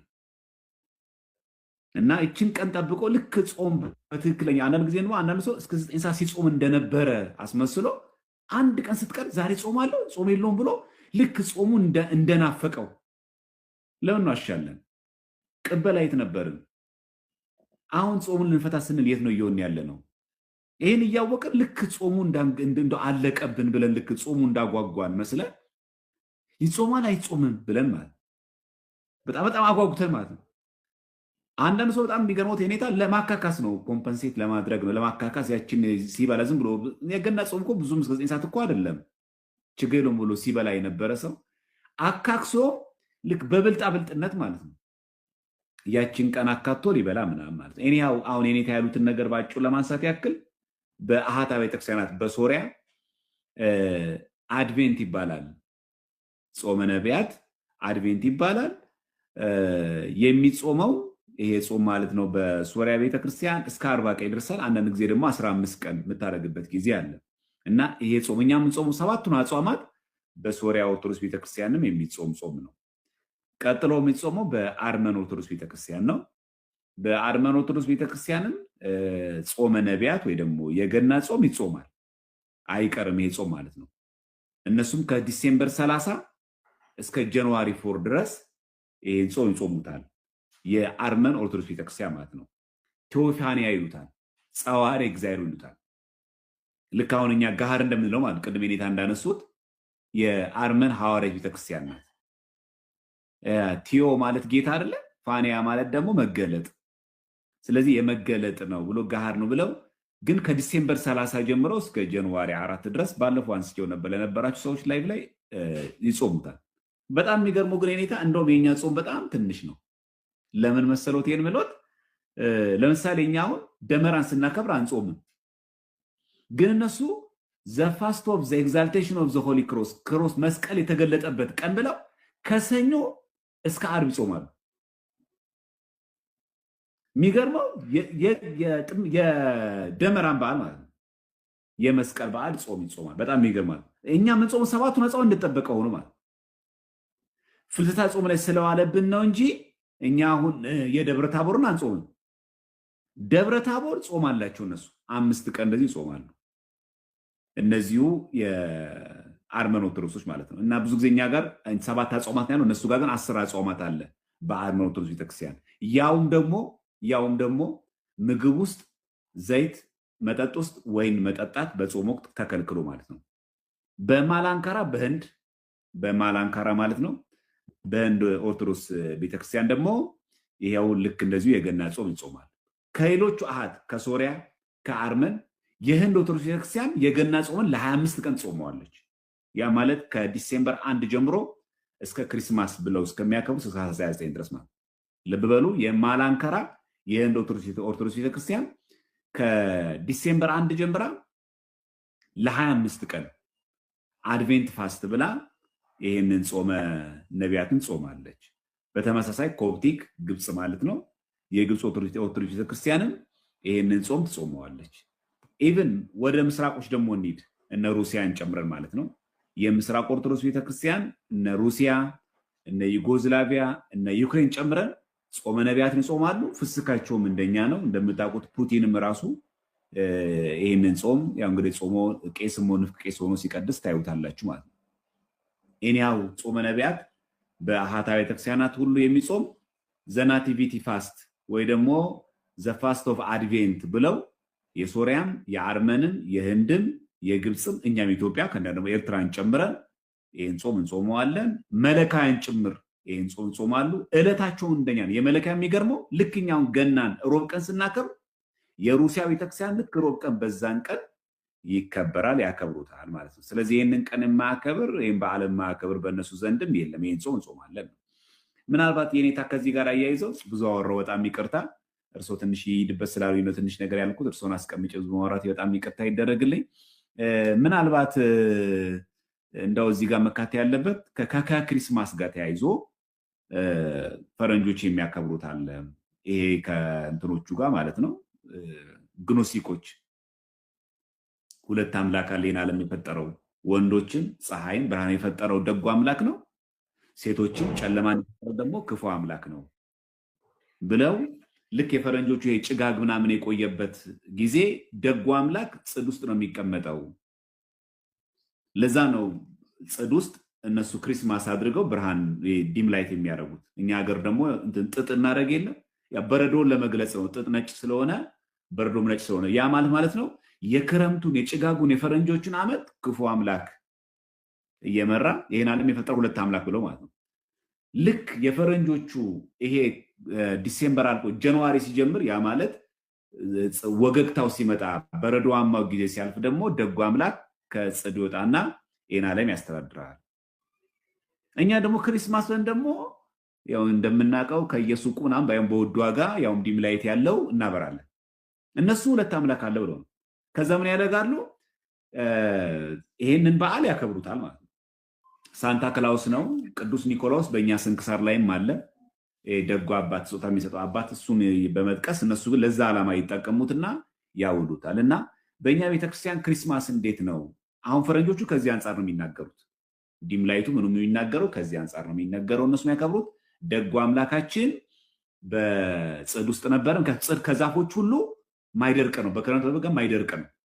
የኛ ደጉ አምላክ እዚህ ውስጥ ይቆይና ልክ ፀሐዩ ሲመጣ ወገግቶ ሲመጣ ክረምቱ ሲያልፍ ከዚህ ወጥቶ ይህንን የብርሃኑን ጊዜ የፀሐዩን ጊዜ ያስተዳድራል። ስለዚህ ሁለት አምላክ አለ ብለው ዲም ላይት አድርገው በክሪስማስ የሚያከብሩት ነው። በእኛ ቤተክርስቲያን ስርዓት ግን ክሪስማስ ቤት አድርጎ ገናን በዚህ መንገድ ማክበር እንዴት ይታያል? ሳይቸግር ጨው ብድር ይላሉ አባቶቻችን። ያልቸገረህን ነገር ተበድረ ማምጣት አይጠበቅብህም። በእነሱ ዘንድ እንዳልከው ነው፣ ምስጢሩ እሱ ነው። እኔም ተጽፎ ያነበብኳቸው አንዳንድ ጽሁፎች የሚያሳዩት ከጽዱ በሀገራቸው የማይደርቅም በዚያ በበረዷማው ወቅት ቅጠላቸውን ከማይጥሉ ዛፎች መካከል አንዱ እሱ ነው። ኧረ ሌላ ያለ አይመስለኝም። እንደው እሱ ነው ቅጠል የሚኖረው በዚያ ወቅት ልምላሜ ያለው። ሌሎቹ በሙሉ እንጨታቸው ነው የሚቆሙ። ለእሱም ይመስለኛል እንግዲህ በኋላ ላይ በህይወት የሚገኝም እሱ ነው። በወቅቱ እንግዲህ እሱን ይጠቀማሉ ማለት ነው። የፀሐይ አምላክ የሚባለው ሲመጣ ዓለም ትፈካለች፣ ትስቃለች ብለው ነው የሚያስቡት። ይሄ ደግሞ የጨለማው አምላክ ሲመጣ ደግሞ ምድርን ሲቆጣጠራት ያ የፀሐይ አምላክ የፀሐይን ጠቅሎ ይጠፋል። ፀሐይ ጊዜው ሲደርስ ደግሞ ከጽድ ስር ምንድነው የፀሐይ ኮፍያ አጥልቆ ይወጣል እና አናቱ ላይ ያለችው ኮፍያ ምድርን ታበራለች። እዚህ አይነት የግኖስቲኮች አስተምህሮ ልቦለድ ነው አብዛኛው። ወደ 8 የሚጠጉ ክህደቶች ነው በሐዋርያት ዘመን እንኳን ያፈሉት የሚባለው። 8ቱም ግን መጽሐፋዊ አይደለም፣ ዝም ብሎ ልቦለድ የሆነ ነው። ይህንንም አብዛኛውን በሐዋርያት በዘመናቸው በአመክንዮ ነው የረቱት ወይም የገቱት። አመክንዮን ጽፈው ለልጆቻቸው ለምዕመናን በጠቅላላ ሰጡ። አመክንዮ የምንለው መጽሐፍ አለ በቤተክርስቲያናቸው፣ በቅዳሴ ጊዜ እንለዋለን። እሱን ጽፈው ሰጡ። በዚያ ታፍኖ ተገቶ ቀርተዋል፣ ኖረዋል ማለት ሐዋርያት እንዲህ ብለውናል አንቀበልም ብለው ምዕመናን ከልክለውት የኖረ ነው። ቀስ እያለ ግን በባህል ይመጣል። አሁን ይሄ እንዳንድ የበዓል ዝግጅት ወይም ደግሞ እንደ አንድ የደስታ መፍጠሪያ መንገድ ሆኖ ይመስላል በከተሞች እንደ ስልጣኔ እየታየ የመጣ ነገር ነው። እንዲያውም የሚወጣበትን ወጪ እና የሚደረገውን ነገር እሱን እንኳን ትተነው ያው ግለሰቡ ነው የሚሸከመው እና በእርግጥ እሱም ባይሆን ደስ ይለናል። ለምን ብትለኝ በዚህ ቀን የሚበሉት የሚጠጡት የሌላቸው በጣም ብዙ ጎረቤቶች፣ በጣም ብዙ እህቶች፣ ወንድሞች አሉን በጎዳና ላይ የወደቁ ቤትም ውስጥ ሆነው ደግሞ ችግራቸውን ገልጠው ያልተናገሩ በጣም ብዙ ሰዎች ሲያለቅሱ እናያቸዋለን። የምናይበት ዘመን ነው። ያው በዚህ ዘመን ችግረኛ ማየት ሩቅ ማየት አይጠበቅብህም። ዝም ብለህ ዞር ዞር ብለህ አጠገብህን መቃኘት ብቻ በቂ ነው። በአጠገብህ ሁለት ሶስት የተራበ በልቶ የማያደርሱ ታገኛለህ። እንደዛ በሆነበት ዘመን ለዚያ ለጎማ ዛፍ ያን ያክል ወጪ ማውጣት፣ ለዚያውም ደግሞ የእኛን ባህል የማይገልጥ በስርዓተ ቤተክርስቲያንም የሌለ ነገር አምጥተህ ጎልተህ ለልጆች ያንን እንደ ጣዖት ማስመለክ እና በቃ አይምሯቸው ውስጥ ያ እንዲሳል ማድረግ አግባብነት የለውም። በምዕራባውያን ዘንድ ስንሄድ አሁን ታሪኩ ብቻ ስለቀረ በዓሉ ራሱ መንፈሳዊ መሆኑ ቀርቶ በቃ ካሌንደር ነው። ያ ማለት ሆሊዴይ ነው እንጂ ክሪስማስ የሚለውም ራሱ አሁን አከራካሪ የሆነ ይመስለኛል። ሆሊዴይ ወደሚል እየመጣ ነው ያለው። ያ ማለት የሆነ ቀን ላይ እንግዲህ በቃ ካሌንደር ነው ይዘጋል ብቻ ወደሚል ሊመጣ ይችላል ማለት ነው።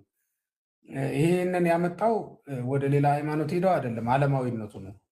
ግሎባላይዜሽን የሚባለው ነገር ወይም ዓለማዊነቱ በራሱ በልባቸው ውስጥ ያለውን ሃይማኖት እያጠፋው ሄዷል እና እነሱ በዚህ ቀን እንደውም ቀደም ብለውም ያከብራሉ።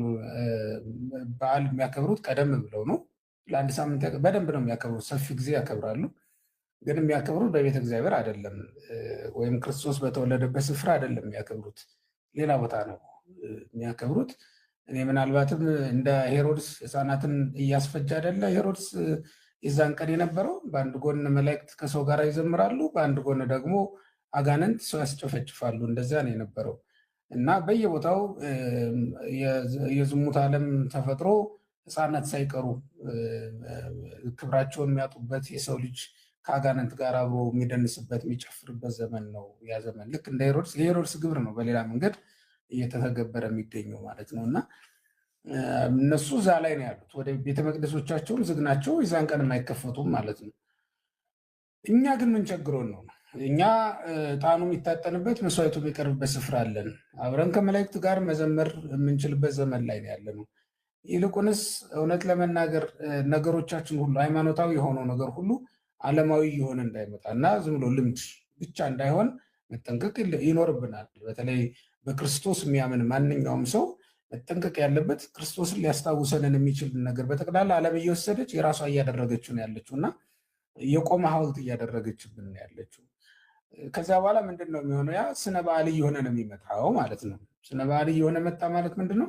ክርስቶስ የሌለው ግን ዝም ብለን በዓመት የሆነ ቀን የምናከብረው በሆነ መንገድ የምናከብረው ነው የሚሆነው እና ከዛ በተለየ ሁኔታ ልናስብ ይገባናል። ከዚያ ይልቅ ገንዘቡ ካለን ነዳያንን አብልተንበት ክርስቶስ ለእኛ ምጽዋት ሆኖ ስጦታ ሆኖ በተሰጠበት በዚህ ቀን ስጦታ መስጣጣት መልካም ነው። ምክንያቱም እግዚአብሔር ትልቁ ስጦታ የሰጠን ዛሬ ነው። እንደዚህ ሰጥቶን አያውቅም። የፈጠረን ቀን ይህን ዓለም ሰጥቶናል። እውነት ነው። ስፋቱን ልማቱን ስትመለከት የዓለም እንዴት ይገርማል አይደል? ይህንን ለሰው ነው የሰጠው እግዚአብሔር። ያውም በየብስ ብቻ ያለውን አይደለም፣ በባህርም ያለውን እንዲገዛ ስልጣን ከሰማይ በታች ለማንም አልተሰ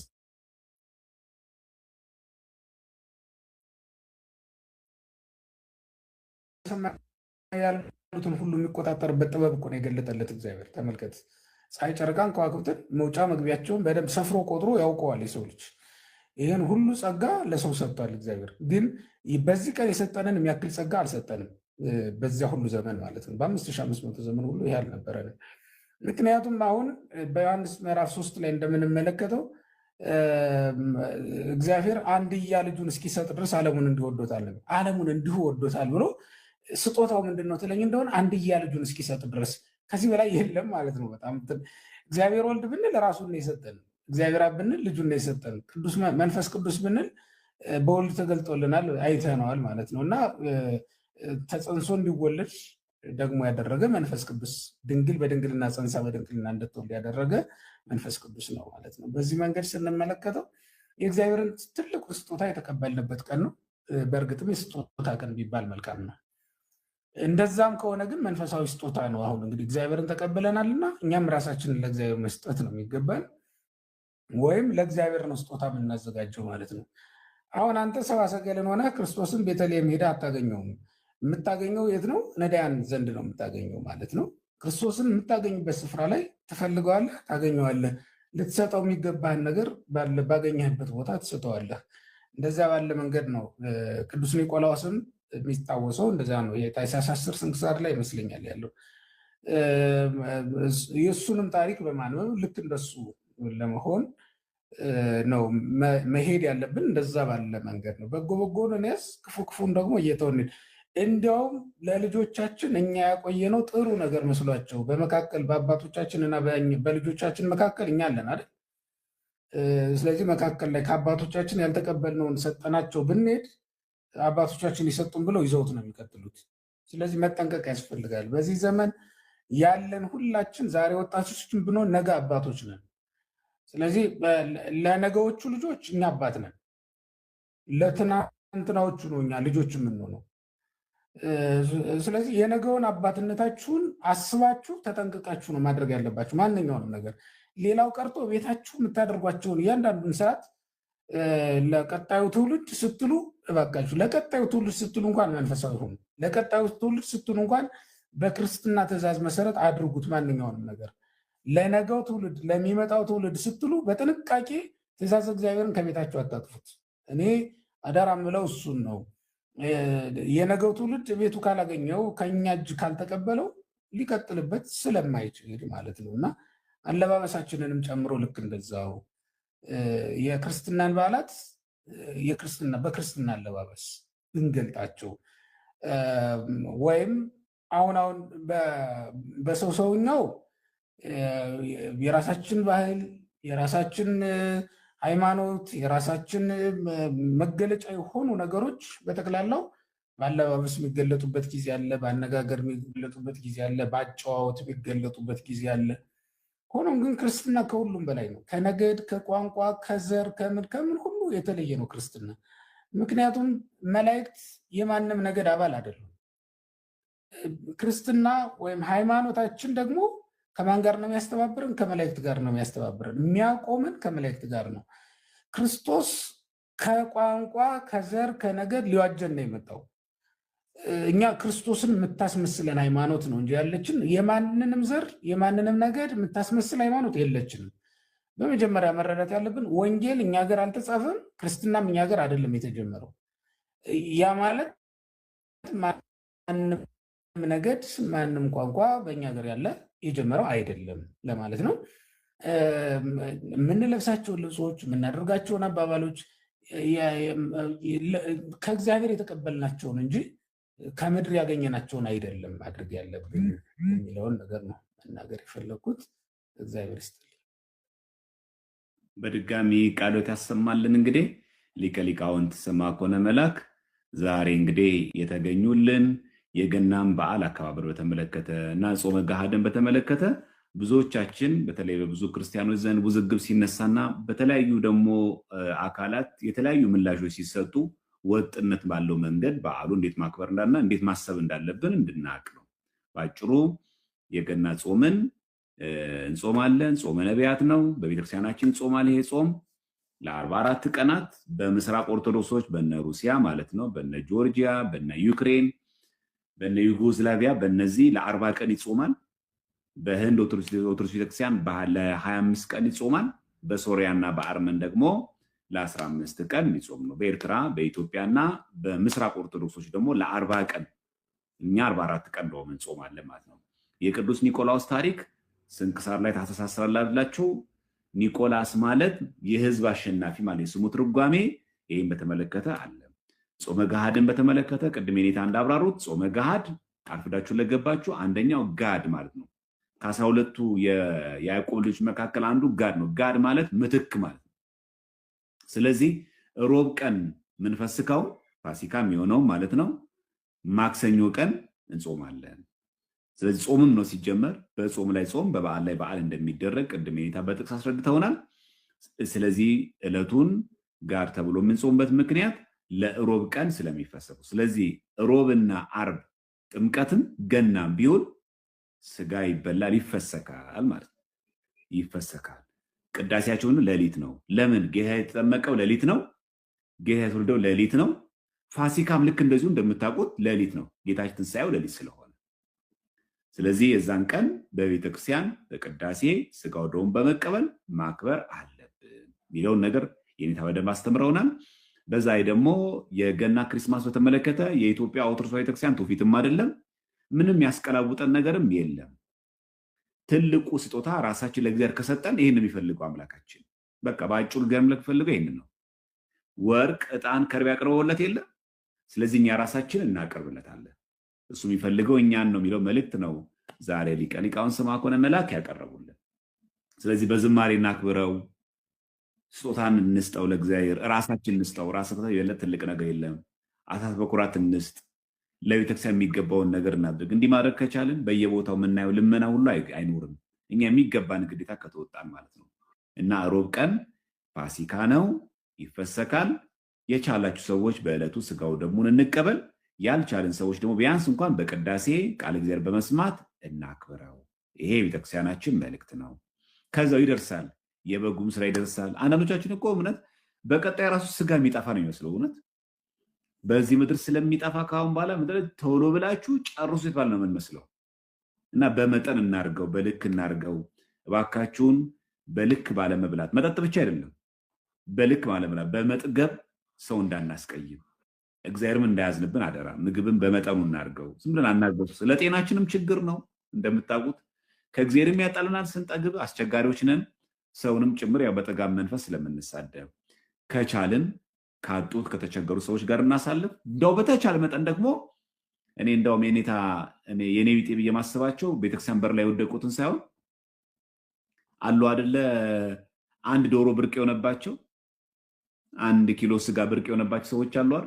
ከነዛ ሰዎች ጋር እናሳልፍ። 2 ዶሮ ስንገዛ አንዱ ለነሱ እንስጣቸው። የኔ ቤት አይደሉም፣ ጎረቤታችን ናቸው። በዓሉ ማሳለፍ ከብዷቸዋል። 1 ዶሮ በጣም ሽንኩርቱ፣ ዘይቱ፣ እንግዲህ ኑሮ ውድነቱ ታውቃላችሁ። ስለዚህ 2 ዶሮ መንገዛ ከሆነ አንዷን እስቲ እንስጣቸው፣ እስቲ ይብሉ እነሱ። ምን ችግር አለው? ድፎ ዳቦ አዘን ዛሬ በየቦታው በየዳቦ ቤት ይሸጣል።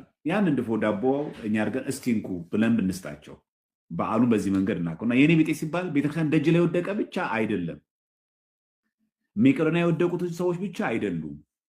በየጎረቤታችን ያሉ በጣም የተቸገሩ ሰዎች፣ ይሄ በዓል ደግሞ በመጣ ቁጥር ምን ብዬ ልጆቼን ይሄንን በዓል ያሳልፉና የምትጨነቅ እናት አለች። እሷን እናስባት።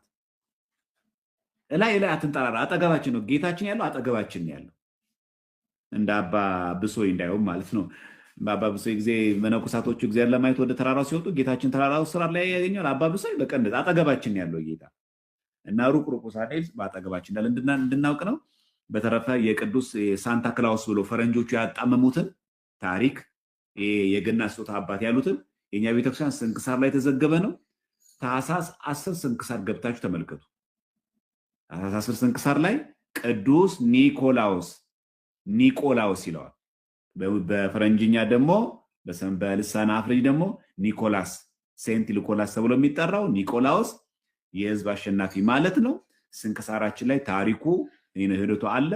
ቅዱስ አባት ነው እና የአባቱ ስም ኤጲፋኒዮስ ነው። የእናቱ ስም ደግሞ ዮና ይባላል። ይህም በተመለከተ በጣም እጅግ ዝርዝር ጉዳይ እዚህ ያለ። እንደውም በቤተክርስቲያናችን ሊቃውንት በ318ቱ ሊቃውንት መካከል አንዱ እንደሆነ የሚናገሩ አባቶች አሉ። ስለዚህ ዝርዝር ጉዳይ እዚህ ላይ እናገኛለን። ስለዚህ የኒቆላውስ ታሪክ የኛ ቤተክርስቲያን የተዘገበ ነው። እነሱ ግን ይሄ ክሪስማሱ ጋር ተያይዞ 2 አምላክ ስለሚያመልኩ ደጉ አምላክና ክፉ አምላክ አለ ብሎ የሚያመልኩትን እኛ ማንከተል መሆኑ፣ ክሪስማስ በእኛ ቤተክርስቲያን ያልተፈቀደ መሆኑን እንድናውቅ፣ እነሱ የሚያከብሩት ከጨለማ ይሄ ክፉ ደጉ አምላክ ተደብቆበት ከነበረው የሚወጣበት በዓል ነው። እኛ ጋር ደጉ አምላክ ክፉ አምላክ ምንለው ከፋፍለን የምናመልከው አምላክ የለንም። ያለን አንድ አምላክ ነው፣ አንድ ፈጣሪ ነው፣ አንድ እግዚአብሔር ነው ያለን። እሱ ነው የምናመልከው። ስለዚህ ሴቶችም የፈጠረው እግዚአብሔር ነው፣ ወንዶችም የፈጠረው እግዚአብሔር ነው። እንደውም የኔታ አይተው ከሆነም ይላሉ መሰሎት ደጉን አምላክ ደጉ ማን ነው ወንዶችን የፈጠረው ደጉ አምላክ ስለሆነ ክፎችን ደግሞ ሴቶችን የፈጠረው ደግሞ ክፉ አምላክ ስለሆነ ደጉ አምላክ የፈጠራችሁ ወንዶች ክፉ አምላክ የፈጠራቸውን ሴቶችን አታግቡ ይላሉ። ጭራሽ ጋብቻ ርኩስ ነው ይላሉ። በጣም አደገኛ እንትን ነው። በጣም እንደዚህ ያሉ ግን እንደው መነኮሳት ነው ቆጥሩ ነው ሐዋርያት መልስ ይሰጡበታል። እና በጣም አደገኛ እና ደግሞ የሚገርመው ደግሞ እኮ ዘሟች ናቸው እኮ እንጂ እኮ እንደው በጣም እኮ ጸባይኛ ቢሆን እኮ እንደው በጣም በምንኩስና የሚኖሩ እኮ በጣም መነኮሳት ደናግላን ቢሆን እኮ ባህታዊም ቢሆን አይደንቅም ነበር። እና በዚህ ልክ በጣም ጽንፍ ይወጡ ስላሉ ራሳችን ከክፉ ነገር እንድንጠብቅ ከሱታን ትምህርት እንድንጠብቅ እንዲሁ ዝም ብለን ብቻ ሰው ስላደረገው አናርግሽ። ዝም ብሎ ክሪስማስ ሰው እንደዚህ ሲገዛ አይተን ዲም ላይ ሲገዛ አይተን ቤቱ ደስ ስለሚል ብር ቦግ ብልጭ ሲል ደስ ስለሚለን ስለሚያምር ዝም ብሎ ብቻ አይደረግም። ከቤተክርስቲያን ትምህርት አንጻር ስራ አንጻር ማየት አለብን። የኛም ቤተክርስቲያን እንደ ፋራ ከማየትም እንቆጠብ ለማለት ነው። ምናልባት የኔታን የገናን ጾም በተመለከተም ጥያቄ ካለ እድል ስጣችሁ። በተረፈ እንጨርስ። ነገ ቅዳሴም ስለሆነ እናጠቃላለን። የሚጠይቅ ሰው ካለ ፈቅዳለሁ። አልተመለሰልኝም የሚል ሰው ካለ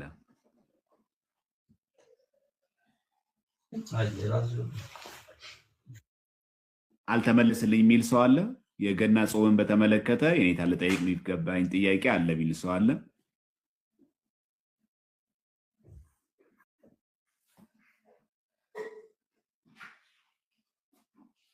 የኔታ አንድ ጥያቄ ምንድን ነው?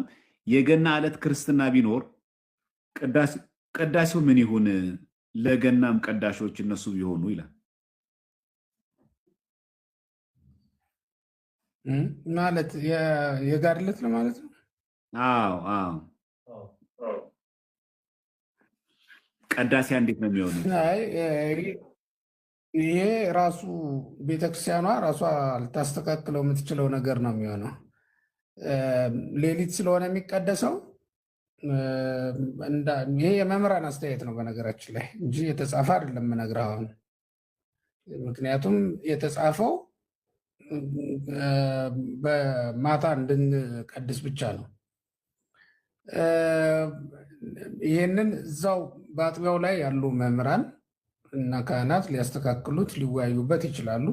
ማታ ስለሆነ የሚቀደሰው አንድ ቀን ነው።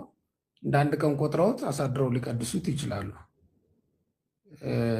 ዋልደር የሚባል ነገር ስላልሆነ ሌሊት ነው አሳድረው ቢቀድሱት መልካም ነው የሚሉ አሉ። ለምን ካልከኝ ሰዓቱም አይሞላም።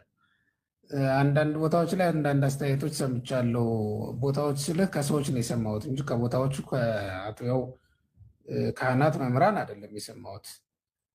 የለም ቅዳሴውን ቀድሰው ስለቀደሱ ጥቂት ነገር ቀምሰው አፋቸውን ሽረው ከዚያ በኋላ ይተውታል፣ ደግሞ እንደገና ይቀድሳሉ የሚል ሀሳብ ያላቸው ሰዎች ሰምቻለሁ። አስተያየት ነው በእርግጥ ግን ከዚያኛው የተሻለ ስላልሆነ እኔ ያኛውን ነው የምስማማ። መምህራኑ አስማምተው ወደ ማታ አሳድረው ማታ ላይ ሊቀድሱት ይችላሉ። መዋል ማደር የሚባል ነገር አይደለም፣ እንደ አንድ ቀን ስለምንቆጥረው ነው ስለሚጠጋጋ። እሺ እግዚአብሔር ያክብርልን። እንትን ካለ ኮመንት ትጽፋላችሁ። የኔታ መንክር መዝሙር ያቀርቡናል። እንኳን ደህና መጡ የኔታ መንክር፣ ይፍቱን ይባርኩን። ሚዩት ላይ ነው። እንደምን አመሻችሁ። የእንዳስማ ኮነ እንደምትሰነበቱ ዘማርያም እንዴት ሰነበትክ? ሁላችሁ አድማጮች እንዴት ናችሁ? ሰላም አሉ። የኔታ እንዴት ነውት? ጤና ይስጥልን። እንደምን ሰነበቱ የኔታ? ደህና ሰነበቱ? እግዚአብሔር ይመስገን አለሁ ደህና ነኝ። መልካም ባልተገናኘን ደስ ብሎኛል።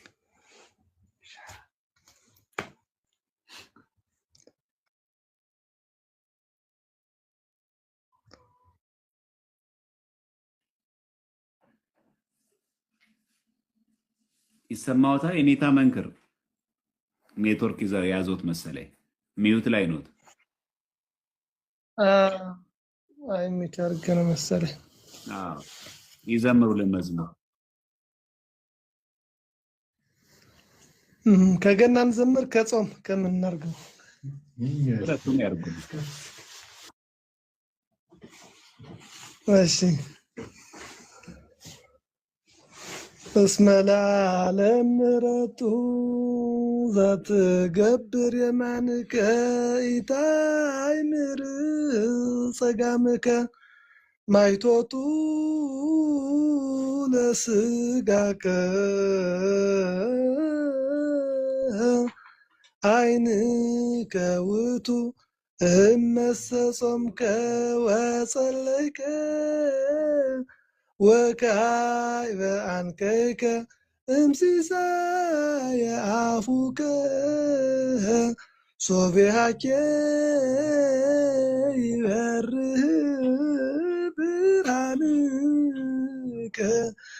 ወያንቀለ ቅል መሰረትከ መዝገብ ብከ በሃቤሁ ለልዑል ምስለ ነፍሰ ጻድቃን ብትጾምና ብትጸልይ እንዲሁም ቀንሰህ ከምትበላው ብታካፍል እግዚአብሔር ካንተ ጋር ይሆናል፣ አይናወጥም መሰረት ብትለምነውን ይሰማል፣ ጽድቅም ይታይሃል ከፊትህ። ጌታችን በወንጌል እንደተናገረ ሁሉ የሚጠብቅ ቃሌን ይመስላል ብልሃተኛ ሰውን ቤቱን የሰራ በዓለት ላይ ነፋስም ነፈሰ ዝናብም ዘነመ ጎርፍም ጎረፈ ገፉት ያንን ቤት አልወደቀም በዓለት ላይ ተመስርቷልና በመስቀሉ ኃይል ኢየሱስ ክርስቶስ እነሆ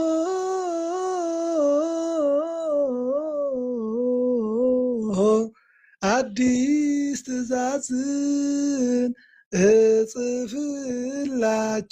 እጽፍላችኋለሁ ተዋደዱ እርስ በርሳችሁ ሰላምም ይሁን ሁል ጊዜ በመካከላችሁ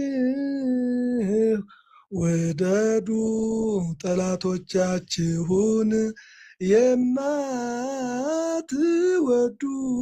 የማትወዱትን ሰዎች አያድርጉባችሁ እናንተም ለሌሎች አታድርጉ። ይሄኛው የጾም ነው። እስኪ ከልደት ደግሞ ስብሐት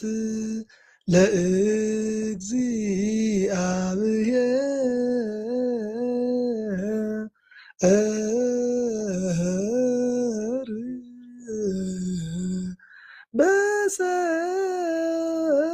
በሰማያት ስብሐት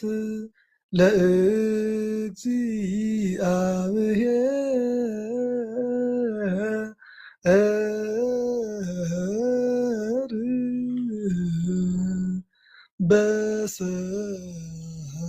በሰማያት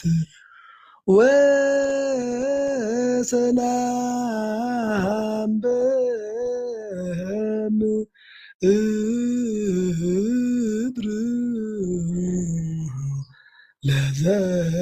ለዘሰምሮ ለሰብ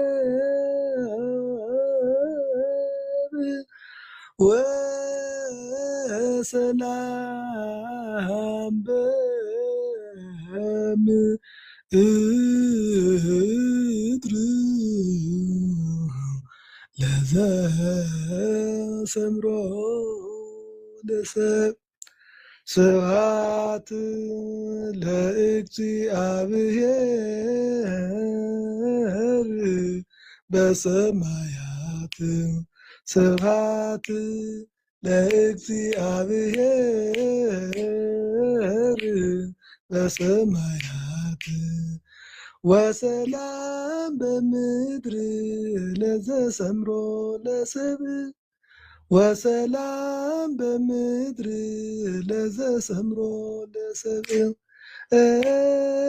ወሰላም በምድር ለዘሰምሮ ለሰብ ወሰላም በምድር ለዘሰምሮ ለሰብ ምስጋና ለእግዚአብሔር በሰማያት ምስጋና ለእግዚአብሔር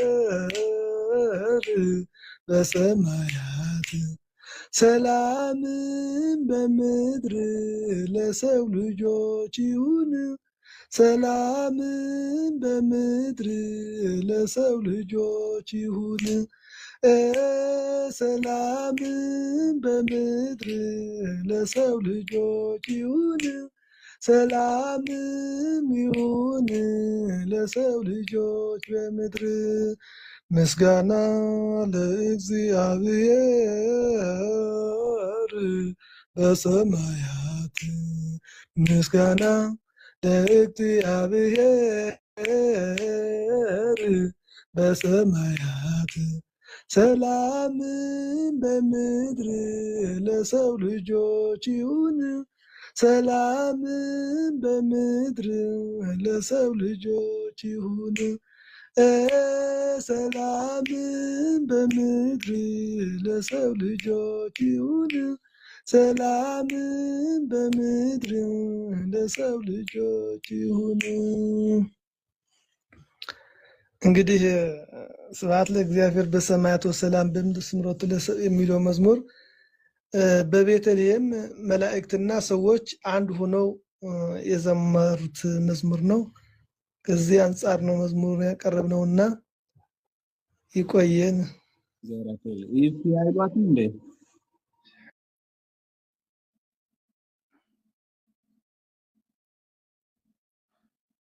የኔታ ይሰማዎታል?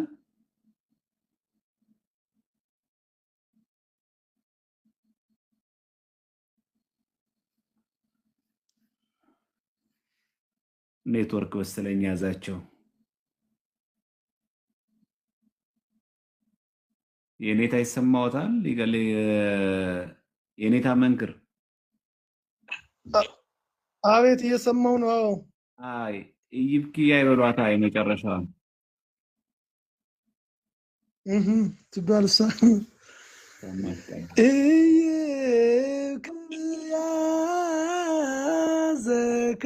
ዘከላ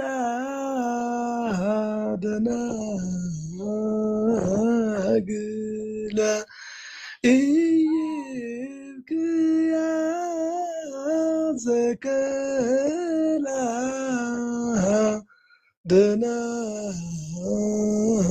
ደናግለ አርዑተ መስቀል ጾረ እስከ ቀራንዮ ጾረ አርዑተ መስቀል ጾረ እስከ ቀራንዮ ጾረ ዛሬም ኖላዊ ስለሆነ እንግዲያውስ የኖላዊ መዝሙርም አንድ ጨምር ወረብ ነገር ጊዜ ካለ ደስ ይላል።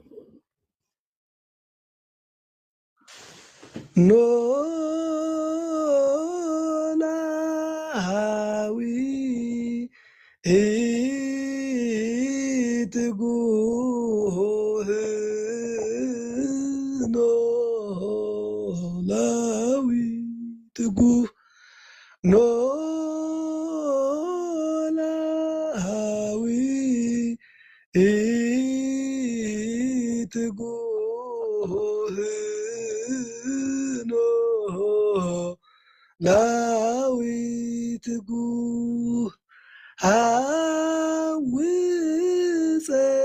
ሐውፀነ በምህረት ብዙ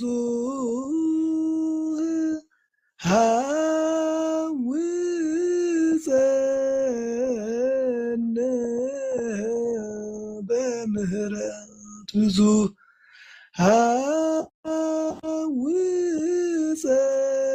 ሐውፀነ በምህረት ብዙ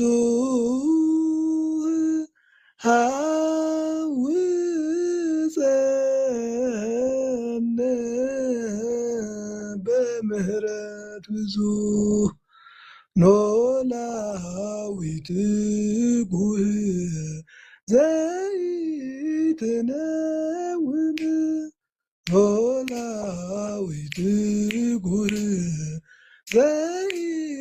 ዘይትነውን ሐውፀነ ሐውፀነ በምህረት ብዙ ሐውፀነ ሐውፀነ በምህረት ብዙ ሐውፀነ ሐውፀነ በምህረት ብዙ ሐውፀነ ሐውፀነ በምህረት ብዙ ትጉህ እረኛችን የማታንቀላፋ ትጉህ እረኛችን የማታንቀላፋ ጠብቀን ጠብቀን እኛን እንዳንጠፋ ጠብቀን ጠብቀን እኛን እንዳንጠፋ ጠብቀን ጠብቀን እኛን እንዳንጠፋ ጠብቀን ጠብቀን እኛን እንዳንጠፋ ትጉህ እረኛችን የማታንቀላፋ ትጉህ እረኛችን የማታንቀላፋ ጠብቀን ጠብቀን እኛን እንዳንጠፋ ጠብቀን ጠብቀን እኛን እንዳንጠፋ ጠብቀን ጠብቀን እኛን እንዳንጠፋ ጠብቀን ጠብቀን እኛን እንዳንጠፋ ትእዛዘ ቃልክሙ ይኩን አምጣነ ብሔር መስየ ጸላኢ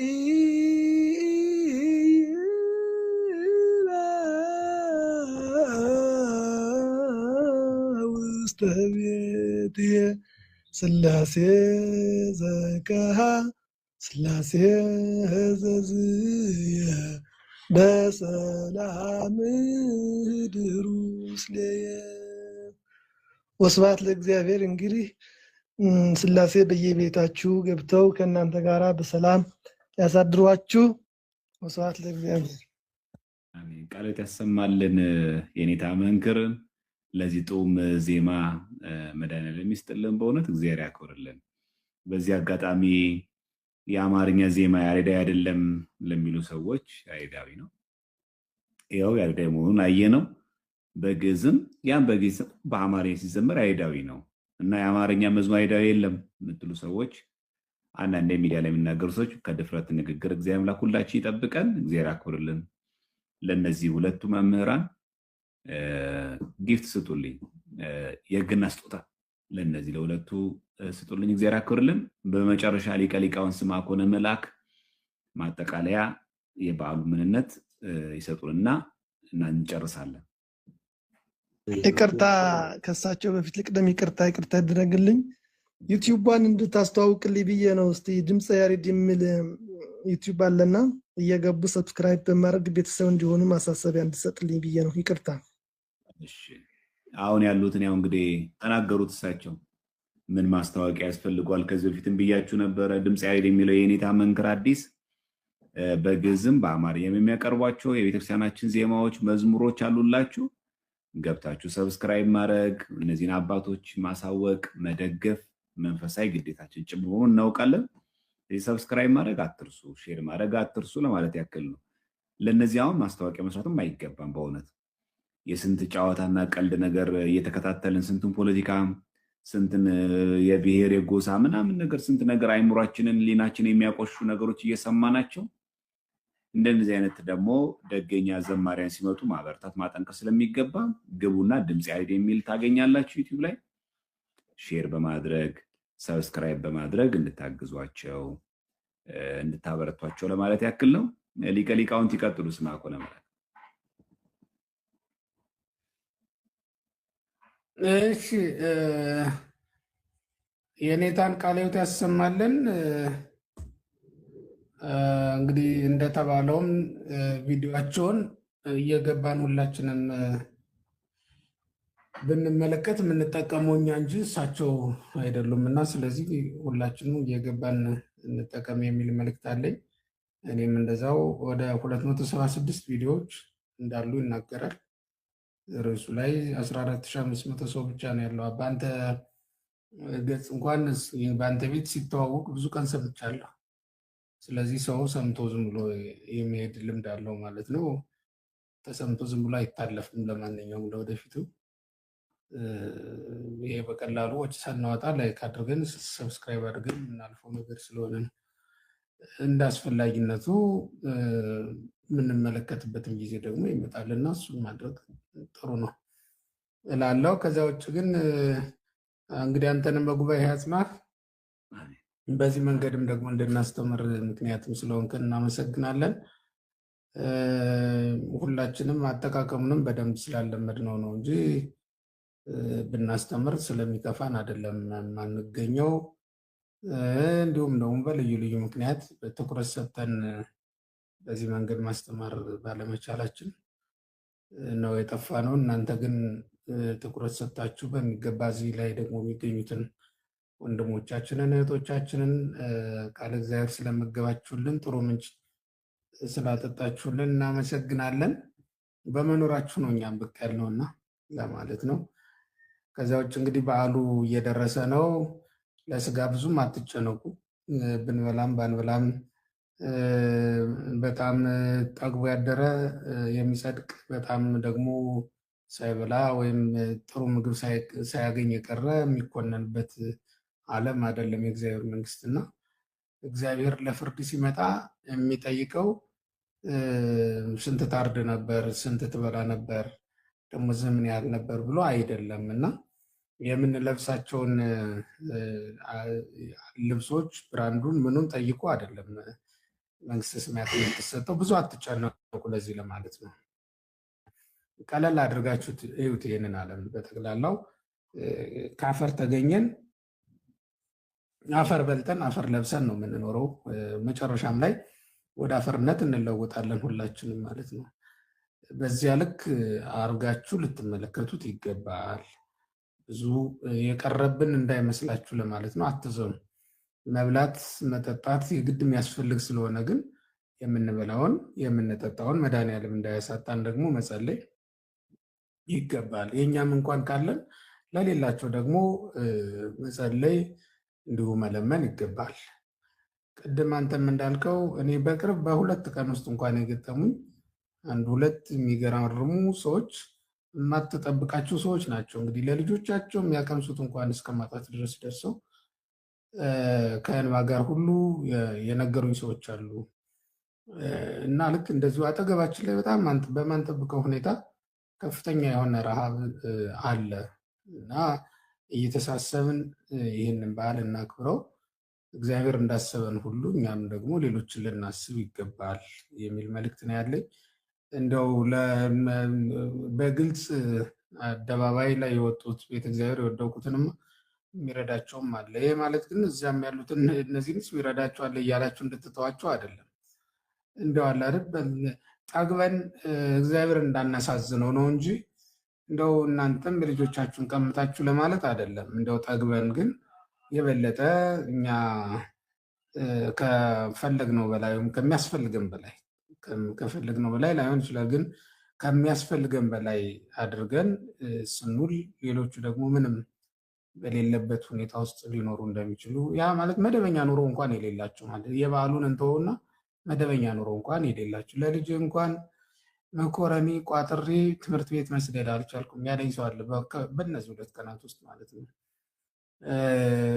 ይህን ያክል ሰው እንዴት እንደተቸገረ ነው የሚያሳየው። እና ያውም ሰው መስራት እየቻለ ስራ ግን አጥቶ እንዲህ አይነት ነገሮች ሆነው ሰርቶም እንኳን ወር እስከ ወር ሲሰራ ሰንብቶ የሚቀበላት ነገር ወር እስከ ወር አላደርስ ብላው ወይ በቤት ኪራይ ታልቅበታለች፣ አለበለዚያ ደግሞ ምግብ ብቻ ገዝታ ልብስ ሳትሆን ትቀራለች፣ ወይ ልብስ ከተገዛ ደግሞ ምግብ ለምግብ ማትተርፍ ትሆናለች። እንዲህ የሆነበት ነው እንጂ አንዳንዱ ሰው ሰንፎም አይደለም ለመናገር የሚራበው እና ችግር ውስጥ የሚገባው።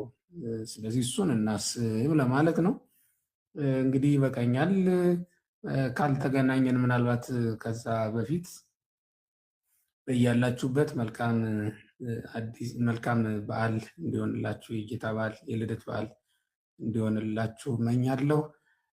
ቆርበን ንስሐ ገብተን ስጋውን ደሙን ተቀብለን ከእግዚአብሔር ጋር የምንዋሃድበት እና በመንፈሳዊ ደስታ እየተደሰትን የምናከብረው በዓል ያድርግልን አምላካችን እግዚአብሔር ብዬ መልካም ምኞቴን እገልጣለሁ። እግዚአብሔር ይስጥልኝ። አመሰግናለሁ። እግዚአብሔር ያክብርልን። ሊቀ ሊቃውንትን እግዚአብሔር ይስጥልን። እኛ እንገናኛለን፣ ለሚዲያው ነው እንጂ እኛ እንገናኛለን። ፈቃድ እግዚአብሔር ከሆነ ነገ እሑድ ቀን በ26 ማለት ነው መስቀል አደባባይ ላይ እስጢፋኖስ ቤተክርስቲያን ቅዳሴ ያስቀድሰን እዛ ወደ ምሕረት ላይ ትምህርት እንማማራለን እግዚአብሔር ከፈቀደ። እንግዲህ ሁላችሁም አዲስ አበባ ያላችሁ የሚቀርባችሁ መስቀል አደባባይ እስጢፋኖስ ቤተክርስቲያን ላይ እንገናኛለን።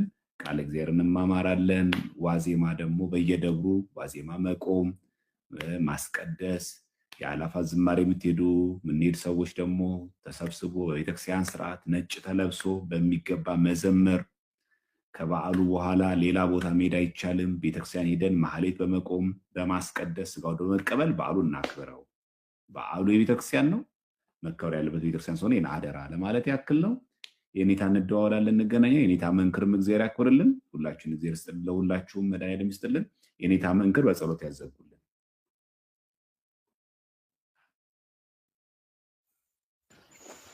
እሺ መምህራችን የኔታ ስምዐኮነ ሊቃውንት ቃለ ሕይወትን ያሰማልን። ዘማርያንም ደግሞ በቤት ጠርተህን ቃለ እግዚአብሔር እንድንሰማና እንድንመማር ስላደረግከን አንተንም ቃለ ሕይወት ያሰማልን። በውስጥም ሆናችሁ የምትሰሙትን ይህንን ቃለ እግዚአብሔር የምትሰሙ ሁላችሁም ከሰማችሁ ትምህርት 30፣ 60፣ 100 ፍሬ አፍርታችሁ የመንግስቱ ወራሾች እንድትሆኑ እግዚአብሔር አምላክ ፈቃዱ ይሁን። የሰማነውን የተማርነውን በእዝነ ልቦናችን ያሳድርብን። የሰላም አምላክ ኢየሱስ ክርስቶስ በሰላም እንዳሳደረ በሰላም እንዳዋለ በሰላም ያሳድረን። እንዲሁም በውጭ ያላችሁም ሰዎች ውላችሁ ከሆነ በሰላም እደሩ፣ አድራችሁም ከሆነ በሰላም ዋሉ። እግዚአብሔር አምላክ እናንተ ጋር ይሁን። ጌታችን መድኃኒታችን ኢየሱስ ክርስቶስ በረከቱን ረድኤቱን ያሳድርብን። ከመከራ ስጋ ከመከራ ነፍስ ይጠብቀን። ሀገራችን ኢትዮጵያን ጽኑ ሰላም ያርግልን። ከክፉ ነገር ሁሉ ይጠብቀን። ሁላችንም በሰላም ያሳድረን፣ በሰላም ያገናኘን። እንዲሁ ደግሞ ማንገናኝ ከሆነ ቅድም የኔታ እንዳሉት ለልደት በዓል በሰላም እንድትውሉ መልካም በዓል እንዲሆንላችሁ ከወዲሁ እንመኛለን።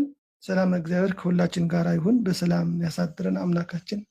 አቡነ ዘበሰማያት ይትቀደስ ስምከ ትምጻእ መንግሥትከ ወይኩን ፈቃድከ በከመ በሰማይ ከማሁ በምድር ሲሳየነ ዘለለ ዕለትነ ሀበነ ዮም ህድግ ለነ አበሳነ ወጌጋየነ ከመ ንሕነኒ ንህድግ ለዘአበሰ ለኢታብአነ እግዚኦ ውስተ መንሱት አላትነ ወባልሐምነ እምኩሉ እኩይ እስመ ዚአከ ይእቲ መንግሥት ኃይል ወስብሐት ለዓለመ ዓለም በሰላም ቅዱስ ገብርኤል መልአክ ወእግዝእቴ ማርያም ሰላም ነች ድንግል በይናቸው ድንግል በስጋችም እግዚአብሔር ጸባኦት ሰላም ነች ቡሩክት አንቲ እምአንስቶ ቡሩክ ፍሬ ከርሥኪ ተፈሥሒ ፍሥሕት ኦም ተጸጋ እግዚአብሔር ምስሌኪ ሰአሊ ወጸልይ ምህረተ ሀበ ፍቁር ወልድኪ ኢየሱስ ክርስቶስ ከመ ይስረይ ለነ ኃጣውኢነ ኦ እግዚእ ኢየሱስ ክርስቶስ ሰራይ ኃጢአት ሰራይ ኃጢአቴ ወኃጢአተ ኩሉ ሕዝብከ እና የሰራ ኃጢአት እግዚአብሔር ይፍታ። በሰላም እደሩ። የድምፅ መቆራረጥ አለ አንዳንዴ መቼም ብዙ የሚዲያ ሰውም አይደለምና ትንሽ ኮልተፍተፍ እላለሁ ስለ ንግግሩ።